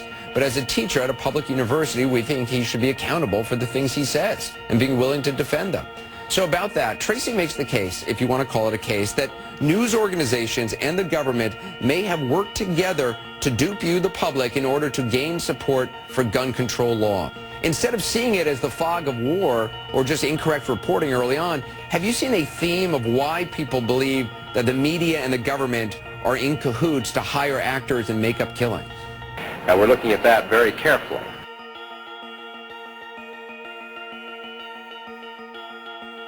Do you have any people being paid by the CIA who are contributing to a major circulation American journal? We do have people who submit pieces to American journals. Do you have any people paid by the CIA who are working for television networks? This, I think, gets into the kind of getting into the details, Mr. Chairman, that I'd like to get into in executive session. At CBS, we had been contacted by the CIA. As a matter of fact, by the time I became the head of the whole News and Public Affairs operation in 1954, the ships had been established, and I was told about them and asked if I'd carry on with them. We have quite a lot of detailed information and we will evaluate it, and we will include any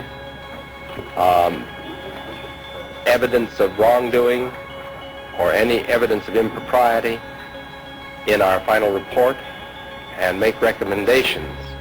Do you have any people being paid by the CIA who are contributing to the national news services, AP and UPI? Well, again, I think we're getting into the kind of detail, Mr. Chairman, that I'd prefer to handle in executive session. So I want you to see this. Breaking. Police respond to report of school shooting in Newtown, Connecticut. Few other details available. 7:25 a.m. December 14th. Senator, do you think that you named the news organizations in your final report? That remains to be decided. I think it was entirely in order for our correspondents at that time to make use of the CIA agent chiefs of station and other members of the executive staff of CIA as sources of information which were useful in their assessments of world conditions. Would you say that continues today? Well, I would think probably for a reporter it would continue today, but because of all of the revelations of the period of the 1970s, it seems to me that a reporter's got to be much more circumspect in doing it now, or he runs the risk of at least being looked at with considerable disfavor by the public. I think you've got to be much more careful about it. Here's where the little bit of truth comes in, where conspiracy theorists, and most likely you, can agree. And if I'm Satan, this is how I do it every single time. I just take a little bit of truth and go, well, that's right. I know that's right. I know. But let me ask you this. Is it at least possible?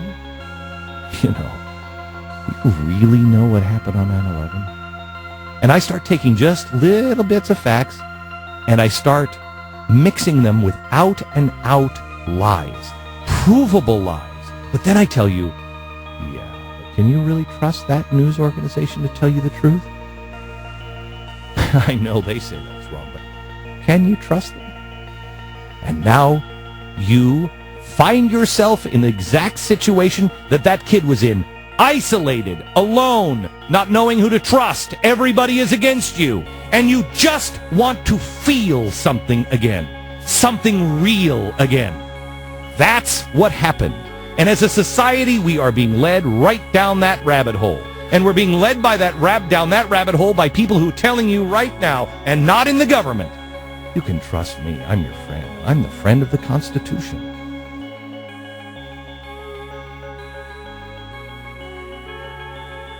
According to the secret reports, Antonio Viciana, a leader of anti-Castro Cubans directed by the CIA, saw Oswald talking to a senior CIA agent he knew by the cover name Maurice Bishop. Viciana provided enough information for House investigators to compile this sketch of the agent who met Oswald. Could it have been Phillips? Investigators believe it was. Phillips denied under oath that he knew Oswald, but House investigators did not believe him and wanted him charged with perjury. The government declined to prosecute, leaving investigators furious. The director of the CIA in 1963 was John McCone. He caused a sensation among committee staffers when he admitted there was an agent using the cover name Bishop. But a secret memo reveals he was allowed to reverse his testimony. A CIA lawyer wrote the committee. I should inform you that he had been in error. In summary, Mr. McCone withdraws his statements on this point. The man who fingered Maurice Bishop, Antonio Viciana, was shot in the head soon after testifying, but survived. Frightened, he will no longer talk about the case. We caught up with him in Florida. They wounded me in the head. He tried to kill me. You know why? Why would anybody? I don't know, perhaps the FBI knows. The FBI knows. Did they tell you? No. Actually.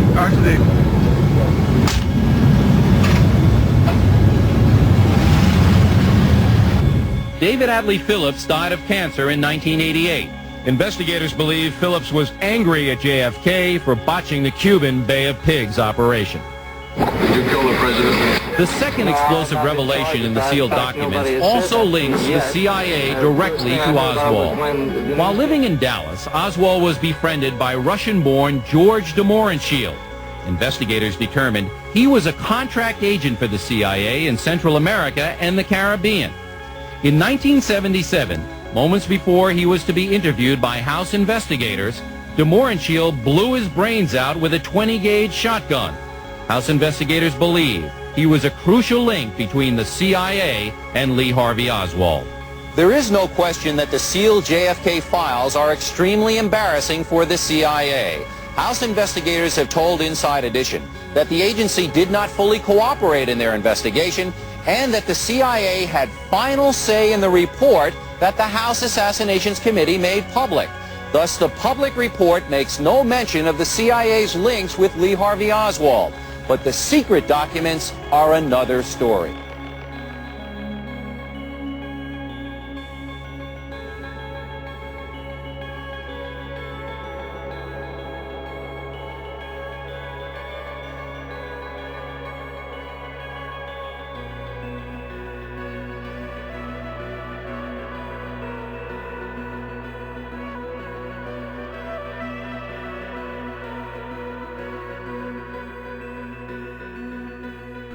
Thank you, Mr. Speaker.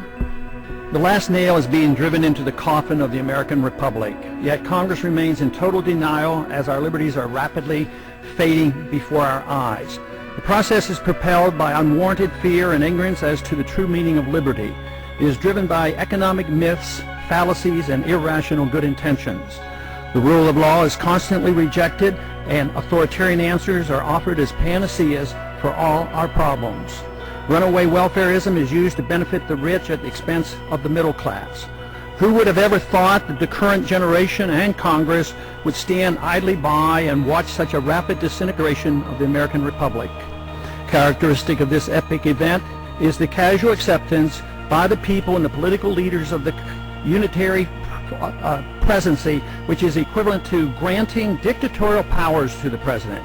Our presidents can now, on their own, order assassinations, including American citizens, operate secret military tribunals, engage in torture, enforce indefinite imprisonments without due process, order searches and seizures without proper warrants, gutting the Fourth Amendment, ignore the 60-day rule for reporting to the Congress the nature of any military operation as required by the War Powers Resolution, continue the Patriot Act abuses without oversight, wage war at will, treat all Americans as suspected terrorists at airports with TSA groping and nude X-ray. And the Federal Reserve accommodates by counterfeiting the funds needed and not paid for by taxation and borrowing, permitting runaway spending, endless debt, and special interest bailouts. And all of this is not enough.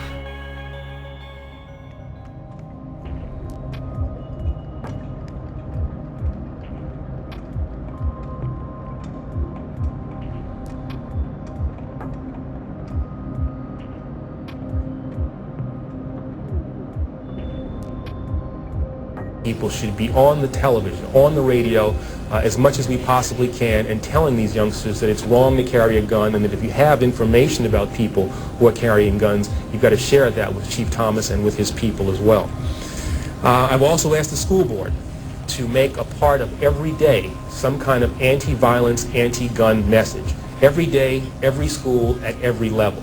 One thing that I think is clear with young people and with adults as well is that we just have to be repetitive about this. It's not enough to simply have a catchy ad on a Monday and then only do it every Monday. We need to do this every day of the week and just really brainwash people into thinking about guns in a vastly different way. We need to do this every day of the week and just really brainwash people into thinking about guns in a vastly different way. And by targeting the groups that are responsible for violence throughout this city and eventually the entire state of Connecticut. I think it's really important. The entire state of Connecticut. Project Longevity will send a powerful message to those who would harm their fellow citizens that such acts will not be tolerated.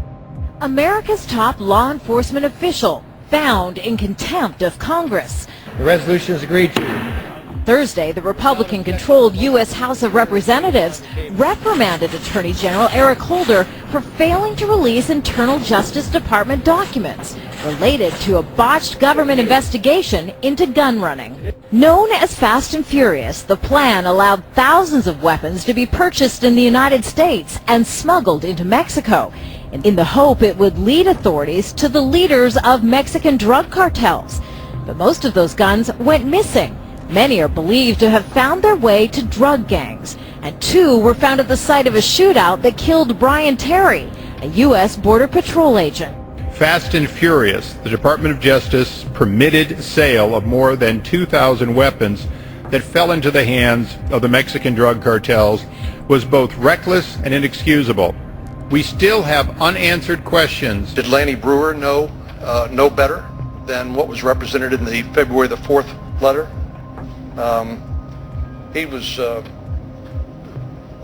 Was he privy to either of these 2 memos, the July 5th, 2010? He said he was briefed April 2010.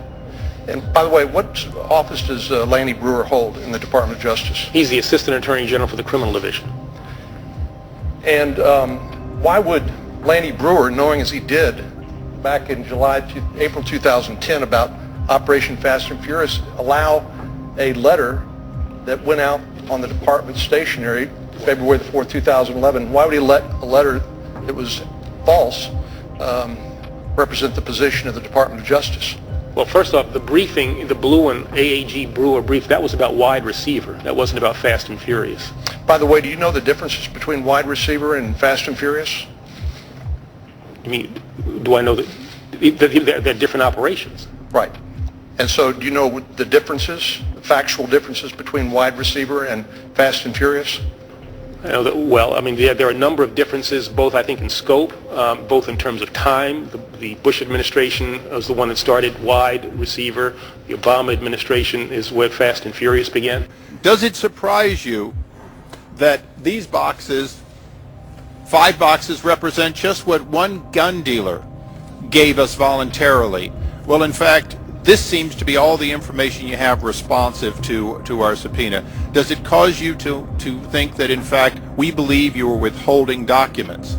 We believe that, in fact, there is more production. So my final question, and you can answer all of them for as long as the chairman wants, is do you today have documents responsive to the lawful request of the Oversight Committee that have not yet been granted?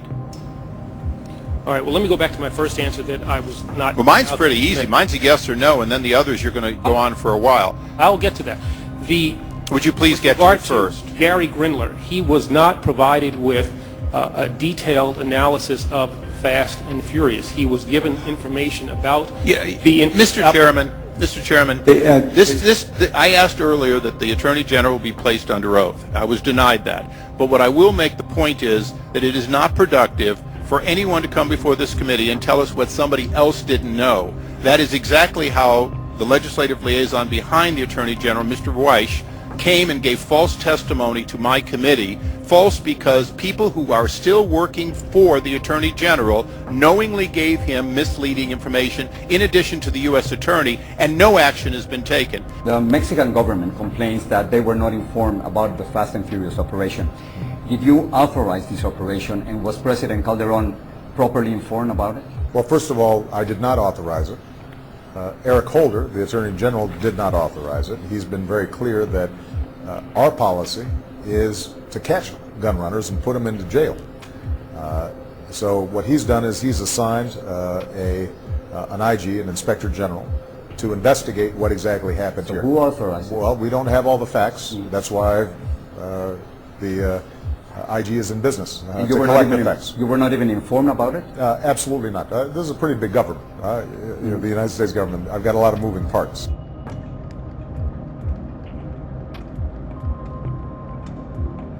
They were hoping that President Obama would hear her words tonight if we could get them read on air. So she gave me a letter, and unfortunately there were too many people at the wake for me to get up to actually see the family, so the letter was passed back to me. Okay. But this is what she wrote, and if you could read it, because I can't. Okay. But the family gave permission. The family wants, they told me to bring it to you. Okay. It says, my name is Natalie Barden, and I wanted to tell the president that only police officers and the military should get guns. If people want to do it as a sport, then they could go to a shooting range and the guns would not be able to leave there.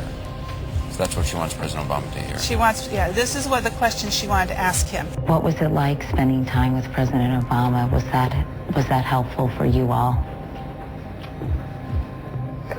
To be honest, it was a little less fruitful than we were hoping. James and our daughter Natalie had a few things that they were hoping to express to him out of concern for the fact that this situation happened at all, and how we can maybe hopefully stop this from happening again. My daughter Natalie was interested in asking him if he could pass some kind of legislation so that the only people that had guns were military personnel and law enforcement, and if people needed guns for sport, that they could go to a range and the guns would have to stay there. That was my 10-year-old daughter. That was all her own original thought. That was all her own original thought. They are as determined as ever. Mr. Chairman, small arms and light weapons are truly weapons of mass destruction. The United Nations conspiring with the majority of its members to do what they've already done to their own citizens. Deny you your firearm freedom. In New York, right here in our own shores, we've got a Trojan horse. They want to set U.S. firearms policy. They want to take the decision away from the U.S. electorate and undermine our Constitution. That's really their ultimate agenda, to bring the United States down from the pinnacle of freedom to simply being another one of these socialist states where the government controls everything. And just who are these gun grabbers? Countries like Japan. We strictly punish and control the possession and the use of small arms by civilians. Britain and Australia. Firearm owners in Australia must also demonstrate a genuine reason for ownership. The Netherlands. It's my firm conviction that the illicit trade cannot be tackled without involving the legal arms trade. And Canada, led by its former Minister of Justice, Alan Rock. Registration is the cornerstone of the entire strategy. Alan Rock is now Canada's voice at the United Nations. His anti-gun agenda is now front and center at the world stage. That's scary.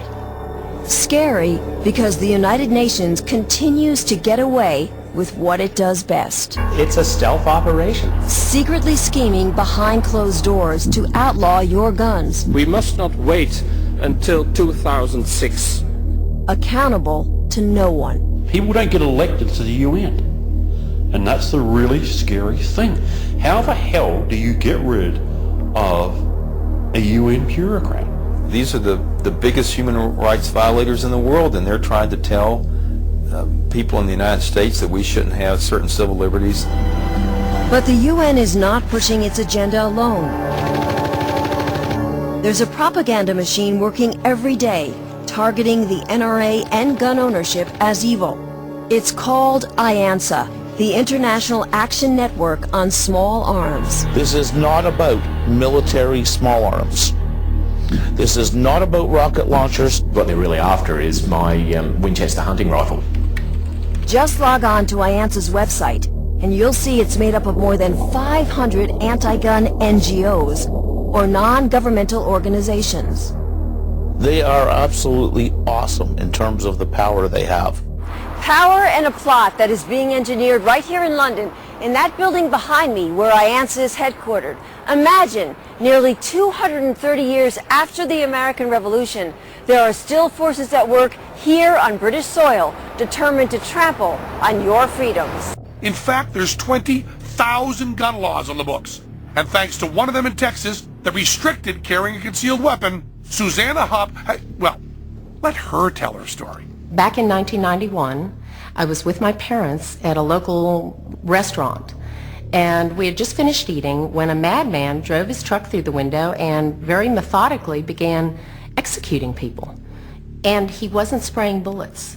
He had complete control over the situation. He was simply walking from one person to the next, taking aim, pulling the trigger. And this guy kept shooting and you're thinking, what could it be? Is it a robbery? That's the first thing that generally comes to mind. And he keeps shooting. It took me a good 45 seconds to realize that this man wasn't there to commit a robbery. He wasn't there for a hit. He was there to simply shoot as many people as he possibly could. When I finally realized what was occurring, I thought, I got him. And I reached for my purse. He was maybe 12 feet away. Is it possible my gun could have jammed? Sure. Is it possible I could have missed? Sure. But I can tell you I've hit much smaller targets at much greater distances. But then I realized that a couple of months earlier I had made the stupidest decision of my life. I took my gun out of my purse and left it in my car. Because as you well know, in the state of Texas, it's sometimes a felony offense to carry a gun in your purse. My father at that point said, I've got to do something, I've got to do something. He's going to kill everybody in here, and he rushed the man. No way. The guy turned, shot him in the chest. He went down, was obviously mortally wounded. For whatever reason, that made the man change directions and go off to my left. Shortly thereafter, someone at the back of the restaurant broke out a window. When I saw what looked like an opportunity to escape, I turned around and I grabbed my mother by the shirt and I said, come on, we've got to run, we've got to get out of here. And then my feet grew wings and I was out the back window. As soon as I got out, I realized that my mother had not followed me out. And as I learned from the police officers, she had crawled over to where my father was and cradled him until the guy got back around to her, put the gun to her head. She looked up at him, put her head down, and he pulled the trigger. My parents had just had their 47th wedding anniversary. She wasn't going anywhere. You might think Susanna would be in favor of stricter gun control laws. You'd be wrong. She actually had a gun with her that afternoon, but in the days before right-to-carry legislation, the law required that she leave it in her car. I was angry at myself for having made what I realize now was an incredibly stupid decision to obey a bad law and allow my family to get killed. And I was mad at my legislature because I absolutely felt that they had legislated me out of the right to protect myself and my family. Just one final statement. I've been sitting here getting more and more fed up with all of this talk about these pieces of machinery having no legitimate sporting purpose, no legitimate hunting purpose. People, that is not the point of the Second Amendment. The Second Amendment is not about duck hunting. And I know I'm not going to make very many friends saying this, but it's about our right, all of our rights, to be able to protect ourselves from all of you guys up there. I'd give up my gun when everybody else does. And is that Doesn't that make sense? Well, doesn't that make sense? I mean, if you were to, if there were guns here, would you want to be the only person without one? So do you carry guns routinely at home? I mean, you have a gun at home? Yeah, it's legal in the United States. It's part of our Constitution. You know, the right to bear arms is because that's the last form of defense against tyranny. Not to hunt. It's to protect yourself from the police. And do you see any link between that and these sorts of incidents? No. Nah, not really. You know what I'm saying? If somebody wants to kill people, you know, they don't need a gun to do it. For a man who is a patriot, who purports to love his country, that was quite shocking disrespect to your president. Let me put it in official CNN Piers Morgan Yes. interview terms, shall I? Yes. My limey friend? Yes. Anybody that wants to disarm me can drop dead.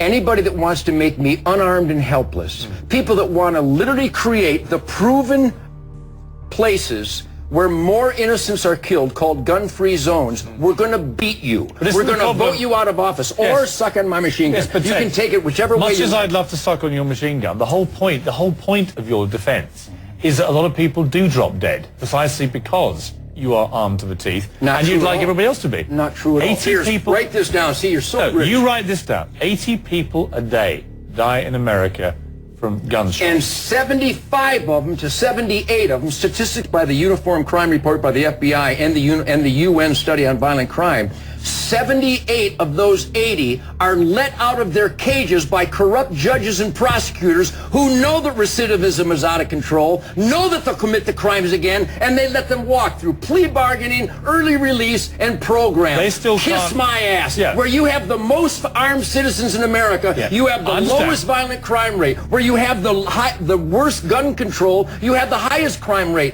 Piers, choose one. Do you want a lot of crime? We have it. Gun-free zones. Do you want less crime? We have that. More people with concealed weapons permit. Why do you guys resist that statistic? Well, don't say you guys. It's you guys. No. Well, unless you're playing the devil's advocate. I can play any advocate I like. You're it's doing my a fine show. job. Right. You're playing the idiot's advocate here. That's not the idiot's More advocate. guns equals less crime. Period. Unless I'm wrong, and I don't want to kiss, I'll be sure to let you know, your ass at this point, if you don't mind. Unless I'm wrong with your argument, well, you're basically saying that 90% of the gun crime comes from people let out of prison. It's 96%. Right. But go ahead. But they still have to get access to firearms. If you had your way, there would be 10 times as many firearms, right? Not true at all. You want everyone in America to own a gun? Not at all. I've never said that. What's your position? And I got to tell you, what is your position? And I hope you don't edit this out. Whenever I've done interviews with guys that are inclined to be anti-gun, they always go, well, Nugent wants everybody to have a machine gun. Nugent wants all the deer dead. What does Nugent want? Not even close. What do you want? What I want is the Second Amendment. We the people, free individuals to have the right to keep and bear arms for self-defense. Find fault with that. Back now with Jesse Ventura and our live studio audience. Gun control. This is something I've been very animated about all this year with all the various gun outrages, especially the appalling thing at the cinema in Colorado. Why is it that Americans, to me it seems, so many Americans cannot divorce their right to defend themselves with a gun to the apparent right to go and buy 6,000 rounds of ammunition, high-powered assault weapons, and go and murder Americans? Well, the best thing I can tell you, Piers, is this. Mexico has strict gun control. You cannot own a gun in Mexico, and they had 20,000 people dead last year in the drug cartel wars. But Mexico has a very particular problem involving drugs. I can cite you Britain, average, well, let me just throw it back at you. In Britain, for example, an average of 35 people a year are murdered with guns. In Germany, it's about 40 to 50. France, the same. Spain, the same. Italy, there's a pattern here. America, 11 to 12,000 a year. This country has more guns than anybody else and more gun murders. It's inarguable, isn't it? No, not at all. It is. Because I was in the Philippines physically the day Ferdinand Marcos declared martial law and made himself a dictator, and the first thing that dictator did, he gave the people of the Philippines 2 weeks to turn in all their guns or it was the death penalty. Now, why would a dictator do that? Why would he make his #1 priority when he took over as dictator to disarm the public? The Second Amendment is there, and it was put in there not for hunting and fishing like they like to say, because back when they did it, if you didn't hunt or fish, you didn't eat. It was put in there so the citizens would have the ability, if their government became oppressive, they could defend themselves against oppressive government. And I think that overrules all the gun deaths, because let's remember something, a gun is simply a tool. I have a gun safe at home, and I've never come home and heard those guns going off on their own. People kill people. All right, how many people here die because of car accidents of drunk driving? Do we go to the Ford Motor Company and tell them stop making these automobiles because people get drunk and kill people in cars? It's a facile argument. It's a what? It's a facile argument. There's no equivalence between drunk driving and lethal firearms. My point is... Wait a minute. A car is a 2,000-pound projectile that can go 100 miles an hour. I have no problem with an American believing that their right under the Constitution is that they can defend themselves, especially in their own home, if they're being attacked and they have a weapon. It's also against government. I have a big problem with a disturbed young man, as we saw in Colorado, being able to buy 6,000 rounds of ammunition and a high-powered assault weapon and go into a movie theater and blow away 70 Americans. I have a big problem with that. Well, and nobody else in America in high office seems to share that big problem. Well, I'll tell you what, Piers. I have a conceal and carry license. Had I been in there, I would have taken this guy out before he could have killed that many people. Well, I think that, again... But because, let's remember, police can't stop crimes. Police show up after they're over. Remember that. So when you talk about me not being able... If there would have been a legitimate conceal and carry in that theater, quite possibly they could have taken this guy out and saved people's lives. Or you could have had the gunfight at the OK Corral in there and lost even more lives, couldn't you? That's what could happen. Anyway, let's take a break. What roll of the dice would you like? You'd prefer to be unarmed? How many people here think I make crackpot points? Yeah. One. How many think I make sensible points? You're in the minority, my good friend. You're the minority. I said you made some sensible points. Let's go to another audience question from Jared.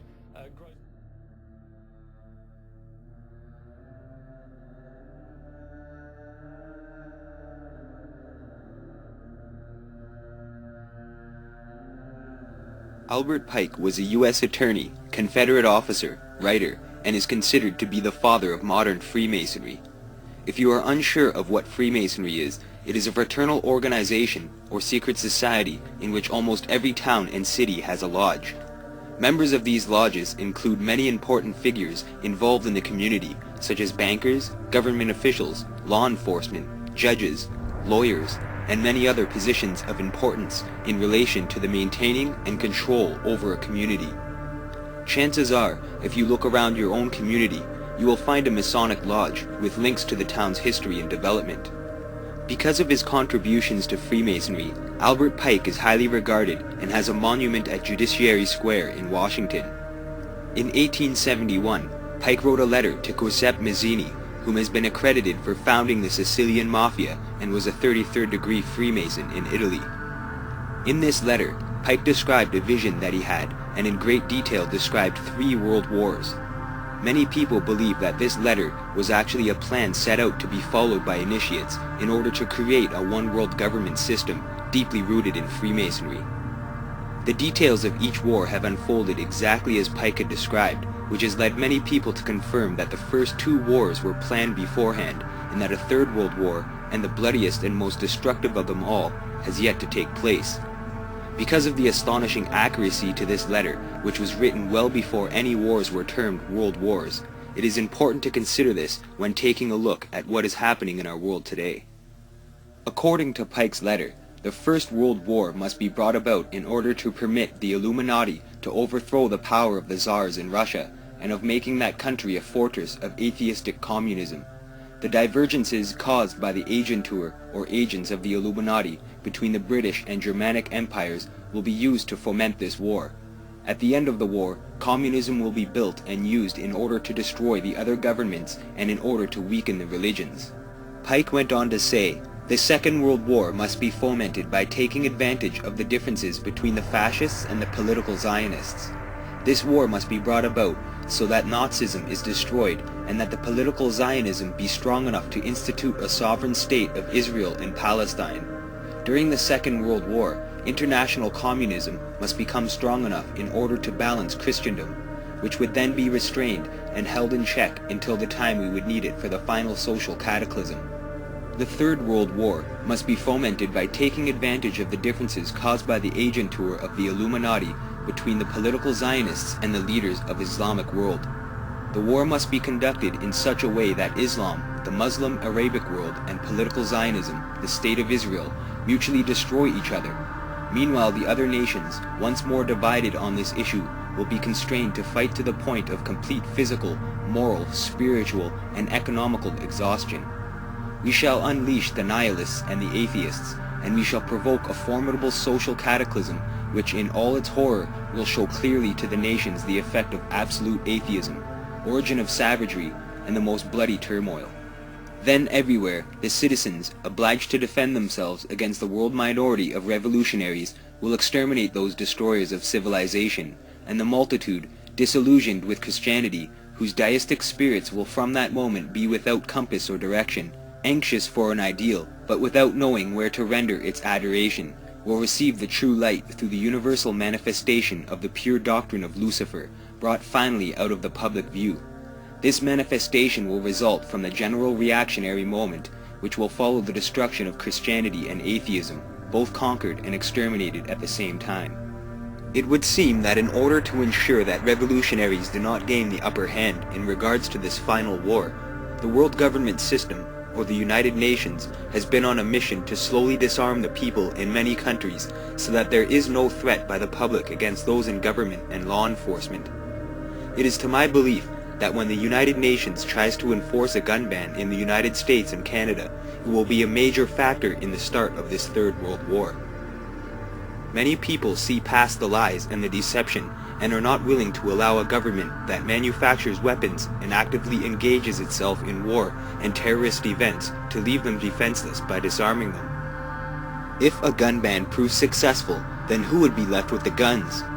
The answer to this question is sadly the same infrastructure which has contributed to a majority of the evil that exists on this planet, and to allow these criminals exclusive access to these weapons is to officially give up our rights and freedoms in the name of martial law, and the world empire known as the United Nations would continue to gain its stronghold in this real-life game of risk.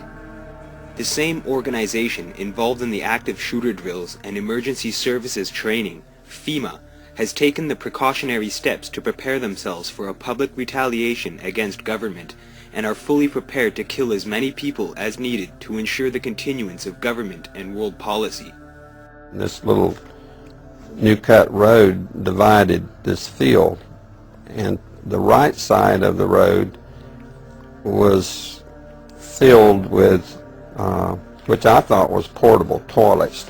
I never looked at them that close. Same in color, maybe black, but which was an odd color.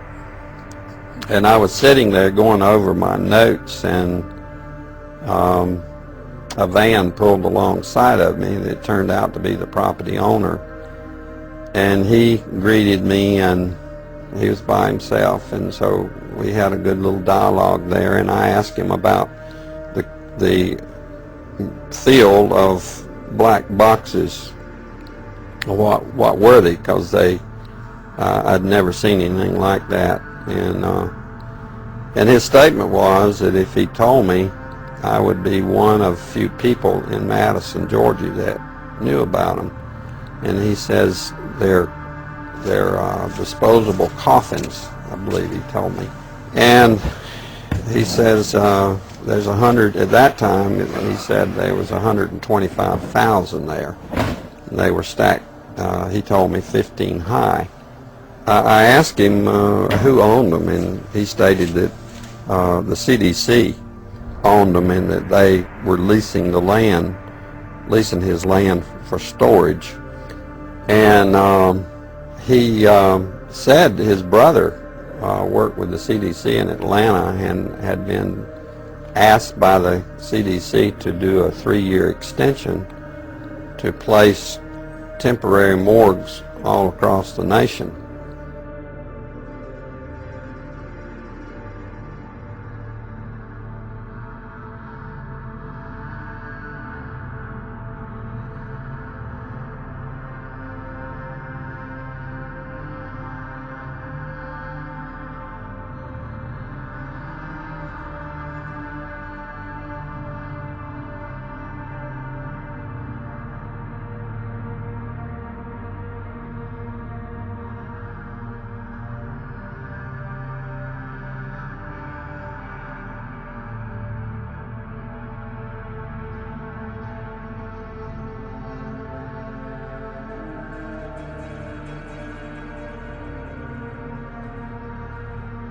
The question, of course, that keeps coming back to my mind is this.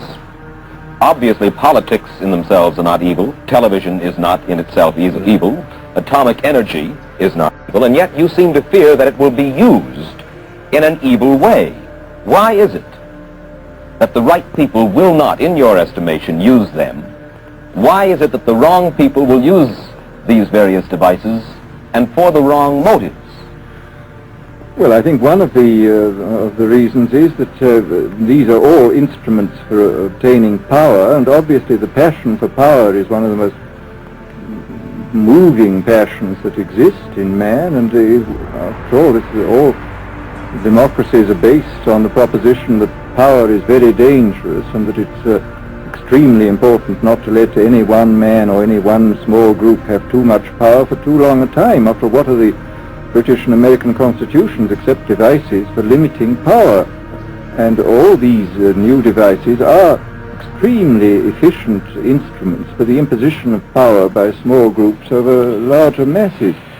Columbine, Virginia Tech, Tucson, Aurora, Fort Hood, Oak Creek, Newtown, Newtown, Newtown. Newtown. How many more? How many more? How many more colleges? How many more classrooms? How many more movie theaters? How many more houses of faith? How many more shopping malls? How many more street corners? How many more? How many more? Enough. Enough. Enough. Enough. Demand a plan. Right now. As a mom. As a dad. As a friend. As a husband. As a wife. As an American. As an American. As an American. As a human being. For the children of Sandy Hook. Demand a plan. No more lists of names. It's not too soon. It's too late. Now is the time. Before we all know someone who loved someone on that list. No more lists. No more. Who they might have been. No more. If we had just done something yesterday. It's time. We can do better than this. We can do better than this. It's time. It's time. It's time for our leaders to act. Demand a plan. Right now. Right now. You! Demand it! Enough. Enough. Enough. Enough. Northwoods, Gulf of Tonkin, Gladio, Kent State, Ruby Ridge, Waco, Oklahoma City, The World Trade Center, the Pentagon, Shanksville, Hurricane Katrina, Fast and Furious. Fast and Furious. Fast and Furious. How many more? How many more? How many more false flags? How many more? How many more government buildings? How many more innocent people? How many more? How many more? What has been the #1 cause of unnatural death in history? Democide, or death by government, has killed 290 million people on record. 290 million people. Killed. 290 million. Killed by government. The government. The #1 killer in history is democide. Democide. Democide. Death by government. Look it up. Go look it up. In the 20th century, government murdered 4 times as many people as were killed in all the international and domestic wars combined. USSR, 61,911,000 people killed. Hitler's Germany, nearly 21 million people killed. Japan's imperialism, nearly 6 million people killed. Western colonization killed over 50 million people. Pol Pot's Cambodia, funded by the U.S. government. 2 million people killed. China's Communist Party, as many as 76 million people killed between 1949 and 1987. And the list goes on and on. We're talking to Mike Powers today, who has previous law enforcement background, among other things, military background.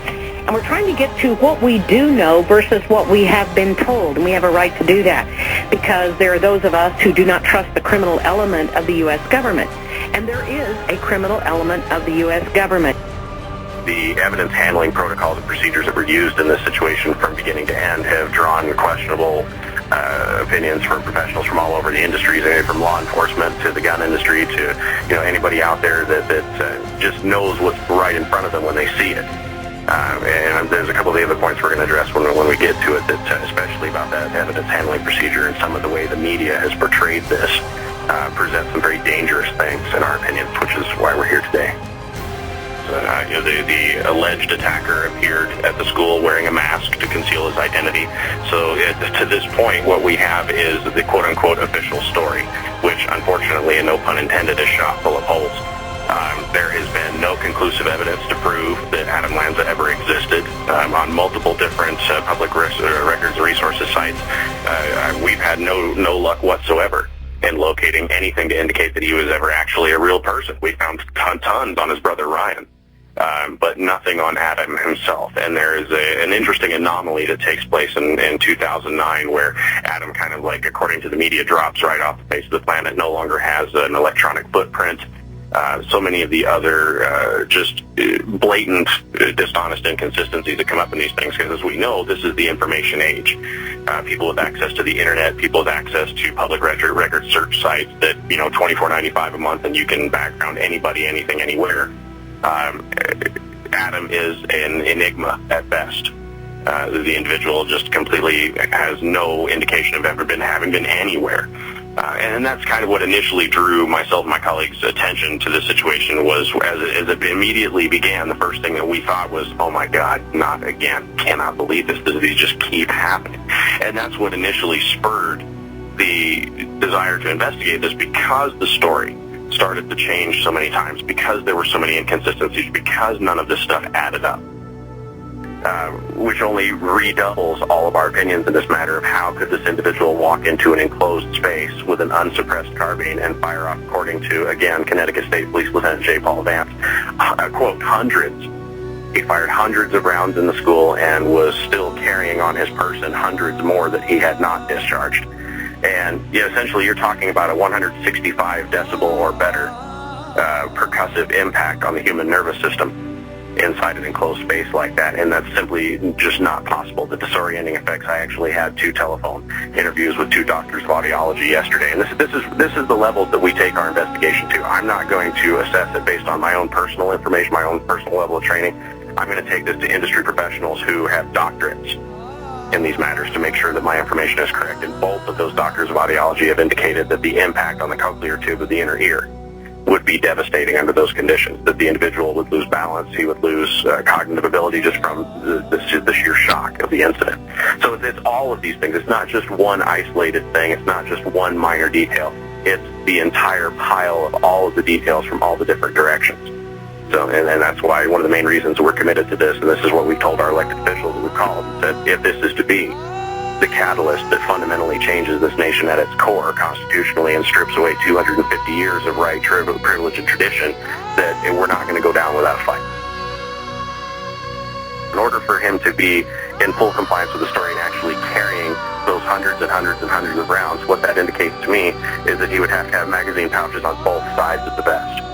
So this kid is $120, 120 pounds. He's allegedly autistic or has some form of developmental disability that they still haven't gotten completely specific on yet, but they've alluded to Asperger's. They say that he came into the building approximately carrying and wearing his body weight in kit and ammunition and everything else, weapons and whatnot. He had 4 handguns. Well, then he had 2 handguns. Well, then he had a rifle. Then he had 2 handguns and a rifle. Then he had 1 pistol and a rifle. They can't make up their mind. Now, I'll point your listeners back to the tragedies of, say, the D.C. sniper. The very moment they took the D.C. sniper into custody, within minutes, the media had pictures of the AR-15 rifle out. The guy's hanging it through his pinky fingers. This was the monster. This was the beast. You've not seen a single picture of any of the weapons, of any of the kit. This is also to tie into Aurora, Colorado, with James Holmes, all of these other most recent incidents, with the exception of Jared Lee Lochner, because they said he only had 1 weapon, a Glock 9mm pistol, so of course they could take stock images of that. But the most disturbing issues we have right now, and Aurora actually directly ties into this, because there's equally as many questions to ask there, both in evidence handling procedures, the official story, how in each one of these scenarios that's played out all the way back through the Sikh temple and all these other mass shooting incidents, that eyewitnesses have reported multiple shooters. All of them have reported multiple shooters. The literal definition of insanity is attempting the same process multiple times and expecting a different result. Well, we're not getting different results. We're getting solid, conclusive evidence, and in the investigative field, that's called incontestable. So then that's kind of where we're going now, is we're going to get to the bottom of this one way or the other.